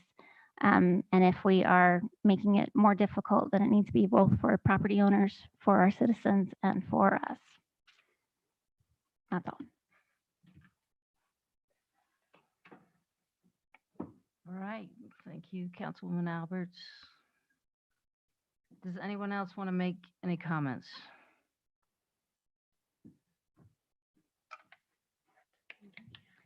Because you've been sitting here all night, and I don't want to just shut you out. I wondered if a representative, I heard at the beginning of the meeting, there was someone that wanted to say something. Is that still the case, or no? Okay, all right. All right, then we will, as Councilman Halverson said, take it to committee and come back with any revisions to the council. All right, let's move to reports. Can I interject? Yes. I mean, the committee would like to then have feedback because one council member just changed to 0 residential. Maybe you were that way. You were leaning that way before, but we were leaning toward. But is that? I know that's your stance now. I very clearly. Mm-hmm. Do we have the rest? I mean, the committee that was the request. Do we want to? Is that the direction we're headed? Is the question 0 residential? Is that what you're asking? Well, if we're going to go back as a committee and talk about this development agreement, yes. I get it. It's putting it out there. Someone may put it out on Facebook, what I say. I don't know who that is, but someone may. Just saying. So Blair, I'll just add my comment. I mean, originally it was try to follow the general plan and do the commercial highway. And so that to me was the goal. But then the discussion was, if that doesn't work, then what would we allow? And that's where the residential option came in. And so if we've already made the decision that commercial is not going to work, then I have, an opinion on how much residential. And that's what we talked about last time was, an R7 max. okay. But the goal would still be, if possible, if it's feasible, to do what the original plan was for that area. And as we talked in an earlier discussion, if that's not going to happen, or if the developer and property owners want to bring something else forward, then they have that right. Okay. Just to answer your question, I think we need to maximize as much as we think is reasonable the commercial aspect of it. But given the facts that we can't make the whole thing, or it may not be in the best interest of the community to have it all commercial, then some residential I'm open to, but not the highest necessary density or doubling up the density. It needs to be, what the public was saying, smaller density or less density. But we need to follow our residential codes, whatever they want to apply to those zones. Okay, thank you. Angie, did you want to say anything? Yeah, I do. I take this seriously too, and I know you're not saying that personally, but I want everyone to know that I do take this seriously. This weighs on all of our minds. So opinions are different and they may not be popular, but if we hold that entire parcel to commercial, we are doing our citizens a disservice. It will not be profitable. It will be empty. It will not be what we want. And there's just no way we can, in good conscience, as council members, say hell no to residential there. We just can't. I'm saying hell no to residential there as a master plan. If the property owners want to come and split their parcels and say, hey, these 7 acres, I want residential, and these 3 acres, I want commercial, that's a different story. But if they're going to master plan the whole thing and add a residential component, that's where I'm saying master plan, no residential. I just feel like if you are a business owner and you are going to pay rent, whatever rent is going to be, I have no idea what it's going for right now. Why would you invest the same dollar down here off of a main thoroughfare as you would somewhere you can get in another city that's not in a dust bowl, that has higher traffic counts? We are not going to fill that with commercial. I truly believe that. And I'm really not trying to get fired up about it, and I am. Because if we do that, then we are all doing them a disservice. Every resident now, every resident in 20 years, every resident in 50 years. Can I ask you why you feel it's a disservice? Because we will not get any, it will not be filled. It won't be filled. Right. So if you're saying, if we you're have, basically telling the property owner, if you don't put every commercial in all of this, you're never going to have anything happen. What Blair was saying, the property owner has the right to come and request a rezone at any time. I'm saying if we're going to master plan this property, then it needs to be commercial or you subdivide it. And if you subdivide it and you take your 7 acres and it's residential, it's R7. Those 7 acres are R7. But if you're going to master plan it, meaning that you're going to be willing to give them more density for whatever reason, given the entire percentage of the parcel, I'm saying no, I don't agree with that. I'm not tying the property owner's hands. I'm not tying them at all. That's what it sounded like you said. No, what I'm saying is that if we have a master plan where we're saying, okay, you bring us so much commercial and we'll give you so much residential, I'm saying no to that. If the property owner wants to subdivide, they could have done this anytime, just as Blair said earlier. At any point in time, they can come and say, hey, you know what? We want to do a rezone for residential or whatever. Then that's a different story. And that's something that we can look into. But if we're, and I still, like I said earlier, and this is kind of, these 2 agenda items kind of go hand in hand between this one and the one on the, thank you, crosshatch, is that if we're going to master plan it, we need to decide how we're going to do that. But if they want to subdivide it out, which they have the right to do, then that's a different story. If they can bring us just a coffee shop right now or just an ice cream stall right now, that's fine with me. And if they want to bring us just a gym in 5 years, that's fine with me. And if they want to bring just a T-Mobile store or whatever in another year, then cool. And if they decide, hey, after that, we can't bring any more commercial, that is the max amount of commercial we can bring. Can we rezone this to a residential component and the acres that are left are residential? Then yes, that is something that we can work with. But to combine them and give them additional density because it's master planned is what I am against. Our residents were very clear. Mixed use, meaning commercial and residential, mixed together. But you didn't say anything about density in that statement. I did. Then I missed it. Sorry. Can I just ask a quick question? Maybe it, and where I was intending to go with this was going back to Quinn's comments a week or a month ago, where our code allows, if there's a parcel that's R7, our code states that we count the entire acreage. If they basically request the top 6 acres of this as R7 applies. The bottom 4.7, whatever's left as commercial highway, let's say that's their request. But I still would like to see kind of a master plan if that's the request, so that we know what we have for an egress and all of our egress and ingress into the, I mean, does that make sense? You're still applying codes. There's a line divided, but it's still a master plan. But in this case, we're giving them extra density Well, but based on the entire parcel. only based on what's in here right now. If we go back to what the majority of this council talked about it, and maybe this isn't acceptable to the developers, but 42 units, that's still our R7 on 6 acres. There's a code that applies to that. There's a commercial highway zone that applies to 4.7 acres. Then it's master planned. That may not pencil or do whatever financially for them. That's not my concern. But if that's where what I was going to want to try to talk to Angie and our committee about putting and presenting to the council. And that's what I think would have been in front of you, or they would have said, no, it doesn't work. But I still would want that master plan, so we don't build a taco time, a coffee shop, and then a bunch of houses at the other end next to a bunch of storage units down there. That'll look terrible in this city.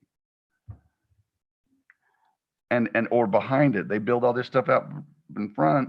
How do they build behind it? Now they got all this unusable property. It's got to have a master plan of some kind, or a development plan. It doesn't have to be done right now, but it has to have some kind of cohesiveness on a big piece of property.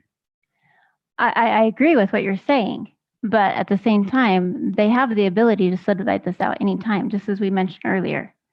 And so, and what we are doing here is we are saying, okay, you've master planned it. We will give you additional residential because it's being master planned based on 100% of the parcel. And I'm saying that our residents were very clear. But we didn't want, we weren't going. Though. I was giving them an R7 on 6 acres. I didn't give them any additional units, nothing. And that's what the 3 members of this council basically told us to go back with last time. Yeah. Thank you. Let me clarify that. If we're going to master plan it, I still say, I guess I'm saying the same thing, but perhaps it's not coming through correct. If you're going to rezone your 6 acres of residential or whatever it may be, and they get the R7, then that's what they get. But if they're going to master plan it and they're asking for us in exchange a higher density or density in general, I disagree. And it should not be based off of 100% part of the parcel. And for the record, in no way or form did my comment relate that nobody else cares up here.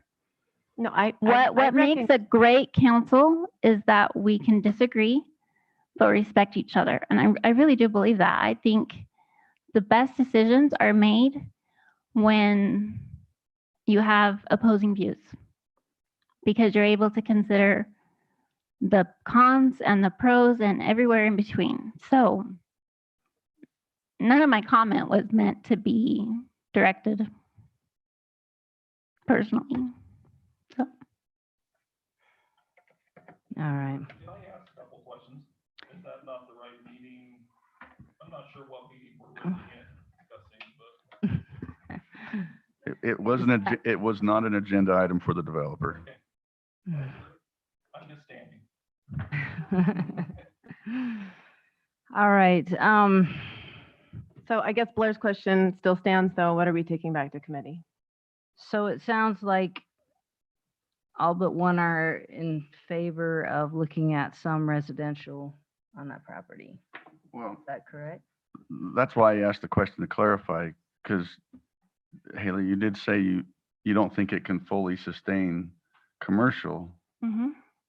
So that would exactly. This is why I'm saying it's piggyback onto what we can do with crosshatching, which is why I'm in favor of subdividing it out, because I do genuinely concern that if we master plan these entire 10 acres and these 18 acres that the Stevens is, we don't have the ability to sustain that much commercial. The only thing we're going to continue to get is a high rate of density that is the anchor location.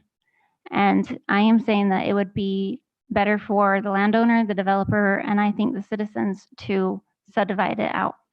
But these two conversations are tied to each other. So this statement was obviously written before I knew how the other conversation was going to go. So. I want just the record to show that no one got this packet until Friday. So if there's any confusion as to us being in love with what was presented, I'm just going to make sure everyone understands that is not the case. Okay. Blair, do we have direction for committee? I think so. I mean, it'll be whether we can put stuff on paper. It'll be whether the developer wants to proceed after that or not. Right. Okay.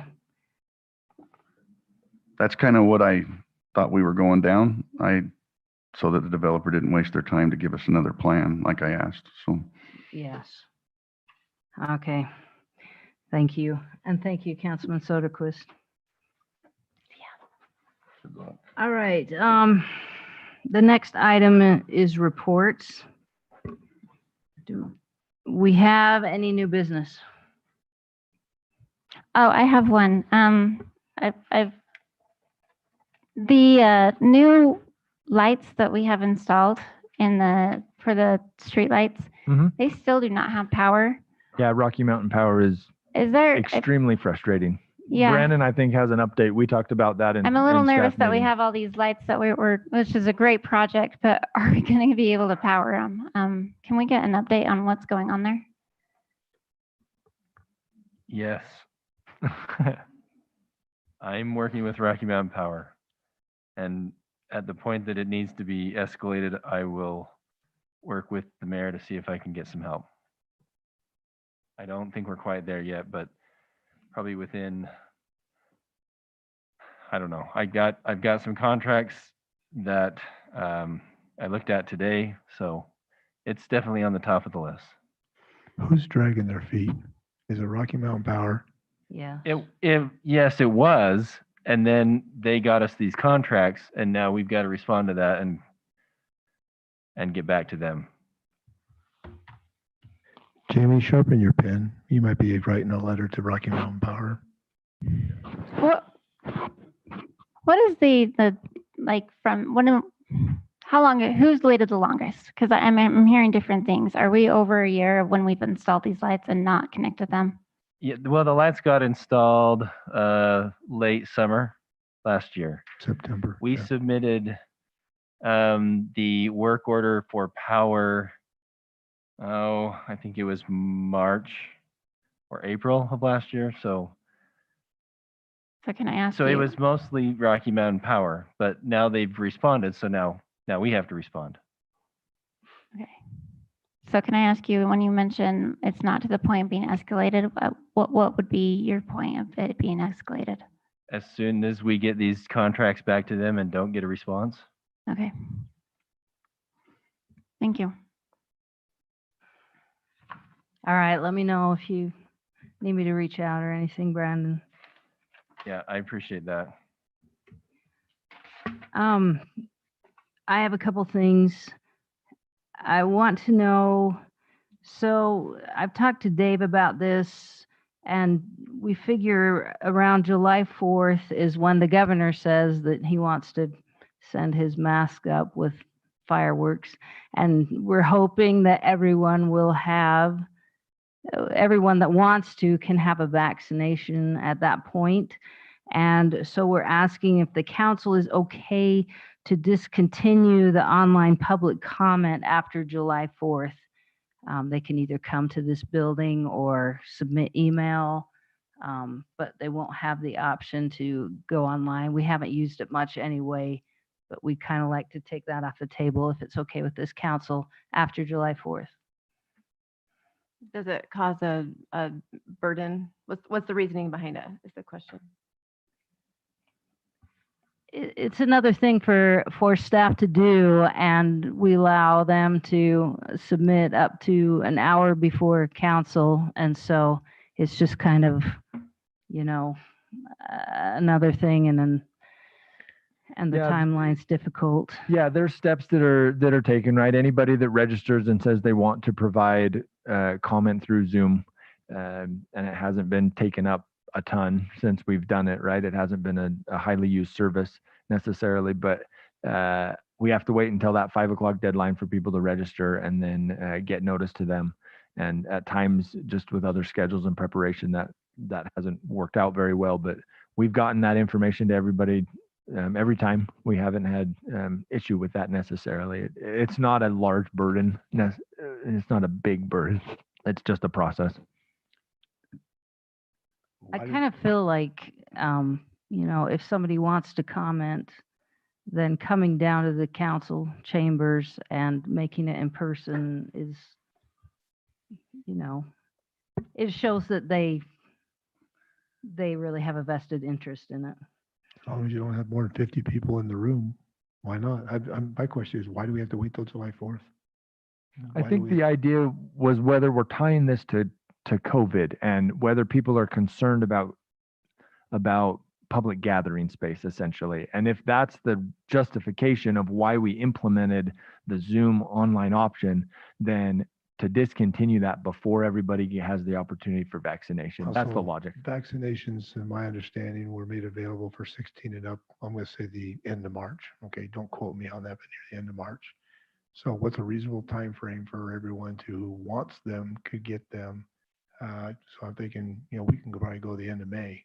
And at the end of May, it's like, okay, if you haven't got your shot, you can wear a mask. That's your right.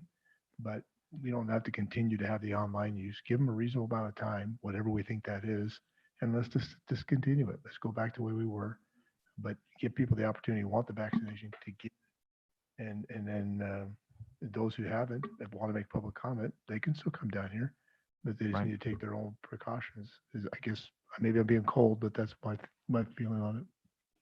Well, that's exactly the conversation we had, was what's the reasonable timeline, and felt like schedule and then get a second vaccination, 3 or 4 weeks later, that until July was reasonable. But if the council feels like that's too long, that's the question. If you look at the statistics sorry to monopolize your comment. Look at the statistics that Davis County put out on COVID. I think they said like 80% of those in the 60 and the 70 age category have already been vaccinated. And the 55 age category was like 60 some percent. So the at-risks age groups are, the majority have already been vaccinated. So what are we really talking about is the 40 and youngers. And I'm of the opinion May 30th is far enough. You're of the opinion what? May 30th is long enough. We don't need to go July 4th. I'm fine with that as long as the rest of the council is okay. I'm fine with that. I'm fine with that. Yep, me too. Okay. Microphones. I got a good reminder tonight of our issues with them going in and out over and over. I think with the new sound system, we should have good microphones, right? Microphones that work. Maybe we need to reach out to them again and see if there's anything we can do about that. They've been trying to catch it while it's happening, but maybe we just need them to watch a few minutes so they can see what it really is, and maybe they know, if there's a certain time frame between each, and there's some, I don't know. Then maybe they should at least just start by watching some of our videos recently again. Right, they're on YouTube, so they could go to that footage. Haley right? seems to be the worst tonight. I know, that hates me. I have a little button over here that.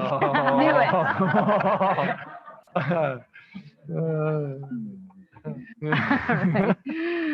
Okay, and then when do we typically do road painting during the year? Do we have a set time that we Brandon? paint stripes? Sorry.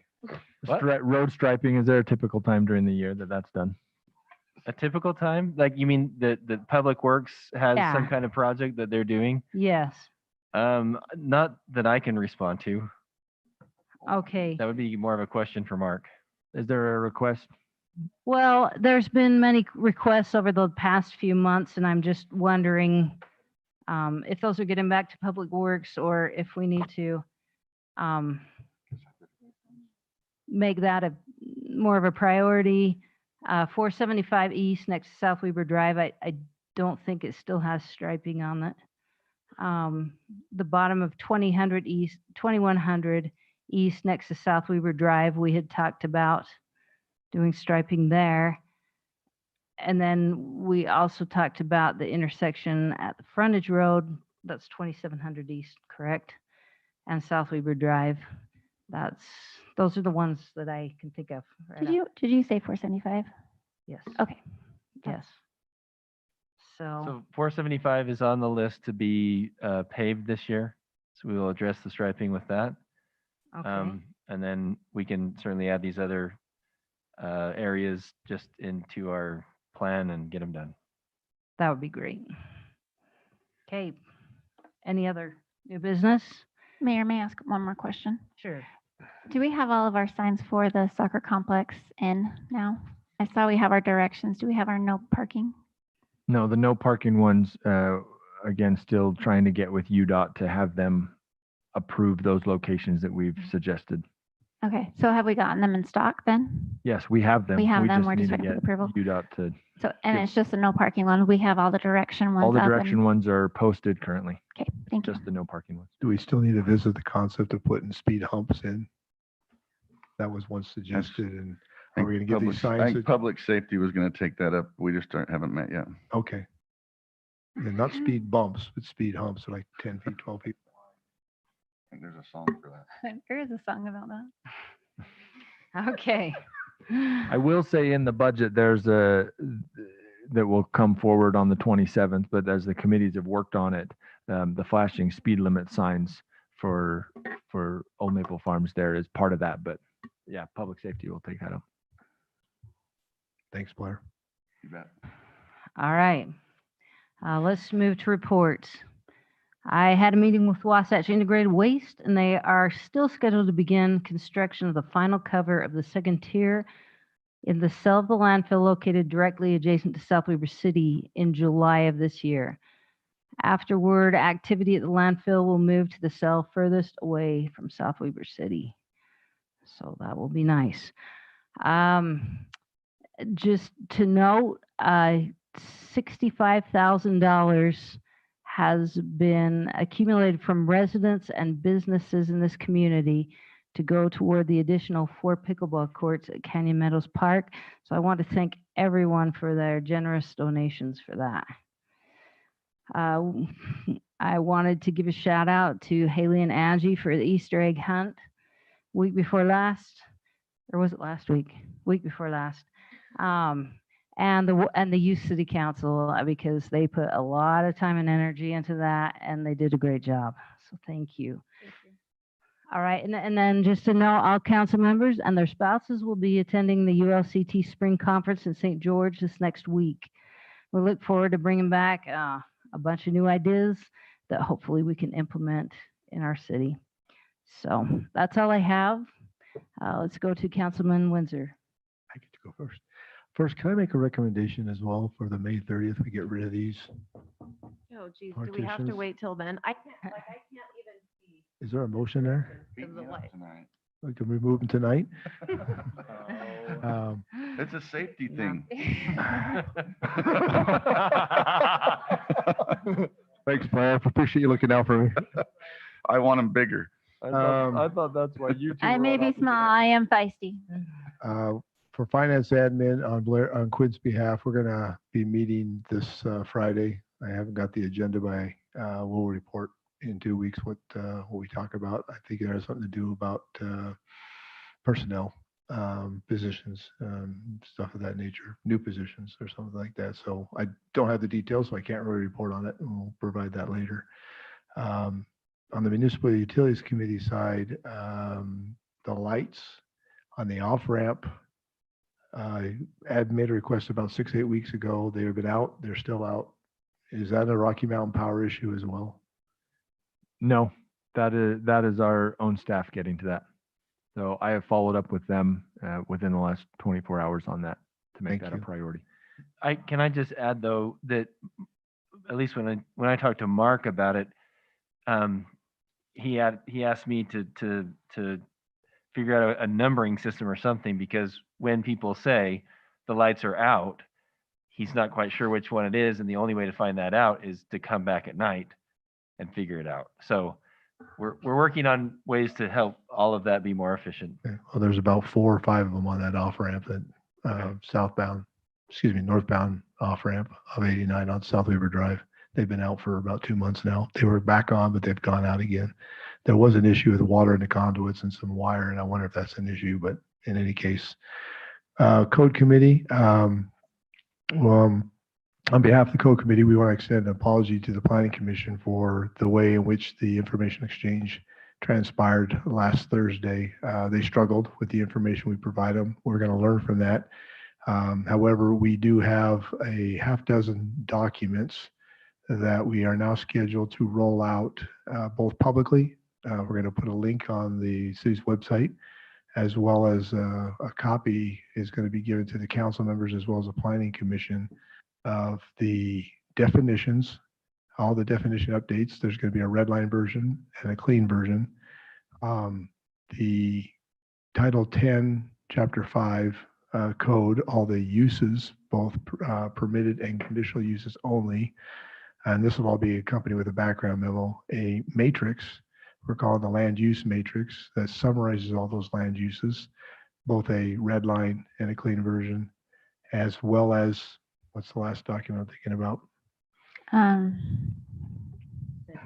Definitions and Just the red line and of both of them, the uses and the matrix. We were going to also include the current zoning map and the projected Thank zoning you. map. And the so that current that would zoning be- map and the projected zoning map to go along with that. All that information is going to be vetted. We've got most of it vetted. We're going to go through it one more time next week. And then staff are going to summarize that up, and we're going to roll it out and give the council an opportunity to review all that. So it's not, there's all this information, once it goes to the Planning Commission, is all going to come forward in one, I don't know, one motion, but one night, in which all these changes to the codes are going to be recommended forward. And we want to give the council as much opportunity to digest that, as well as the public, as well as the Planning Commission. So getting into the Planning Commission on May 1st will get them at least 13 days, not quite 2 weeks, to consume that with everything else that's going to be in their packet that they're going to get. So hopefully we've learned from last week's information exchange, and we're going to do improve the opportunity here moving forward. Questions of the Code Committee? We still have a log. We're supposed to create a log, tracking log, because we've got about 6 different aspects that we're trying to do at one time. We're trying to get the uses done first, and then we'll go into the further depth of the code in regards to how those uses are now going to be applied in those. We have a lot of information going to the Planning Commission. We have a lot of information coming to council. It might be advisable, and I'll put this as an advice, but if the mayor wants to follow up on it, we may want to take an opportunity to have a work session as part of the council and review it as a work session and just go over it in depth, specifically just for that, answer any questions. We could do it prior to or subsequent to a Planning Commission and public hearing, but it might be, there's that much information that it might be helpful just to go through it rather than expect you to make a decision in one night. That would be my recommendation. what would be the timeline on that? Would you think it may? We could probably take the May's work session. That third Tuesday in May would be a good opportunity. It would be post Planning Commission, unless you've got something planned for that Tuesday. Okay. Yeah, we can add that to our calendar. I think it puts the pressure on us to follow through and make sure we have everything done. So put the date down there and we'll get it done. All right. Okay, thank you, Wayne. Councilwoman Petty. Thank you, Mayor. The Parks and Recreation Committee met a couple weeks ago with Hogan. We discussed our budget and options, phasing, how we want to complete this. So we will be meeting with them again tomorrow to follow up and kind of whittle down our budget and make sure we can get everything on our proposed plan. And I just wanted to say, you already touched on it, but I just want to shout out to the kids, our youth city council, because they worked really hard on the Easter egg hunt. And Haley, it was a lot of fun. So I appreciate all the public that came out and supported our youth city council. That's all I have. Thanks. Thank you. What, no comment about the false start? No comment. And you know what I will say about the false start? It's fine. I felt really bad. I hope the firefighters didn't feel bad. No. And I'm like, it's fine. It's okay. No big deal. Everybody got candy, right? Mostly. I think everyone did. You were prepared. You had extra there, and so those that were still coming in, they were able to get some too. So, all right, thank you, Councilwoman Alberts. I was just going to say next year we're adding an adult Easter egg race. So if we miss the first false start, we have a second one that you can ring the bell on. I have nothing to report. Okay, thank you, Councilman Halverson. Just information, we'll have a Hill Air Force Base RAB, Restoration Advisory Board meeting on the 29th. So if there's anything you want me to ask or find out, please let me know.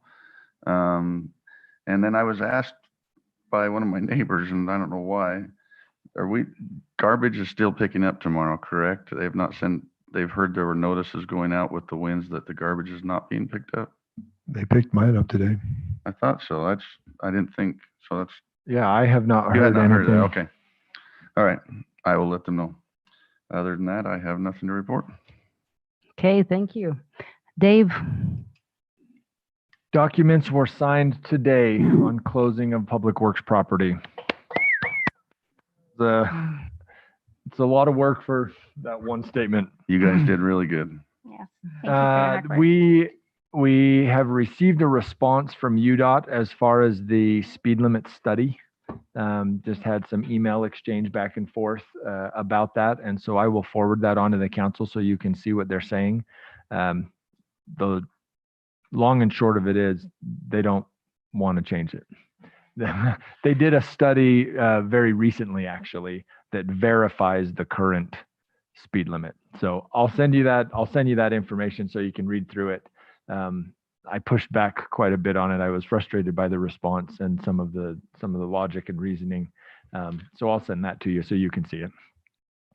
Brandon brought it up a little bit, but I was going to report on the streetlight numbering that we're in a process of numbering all of the streetlights.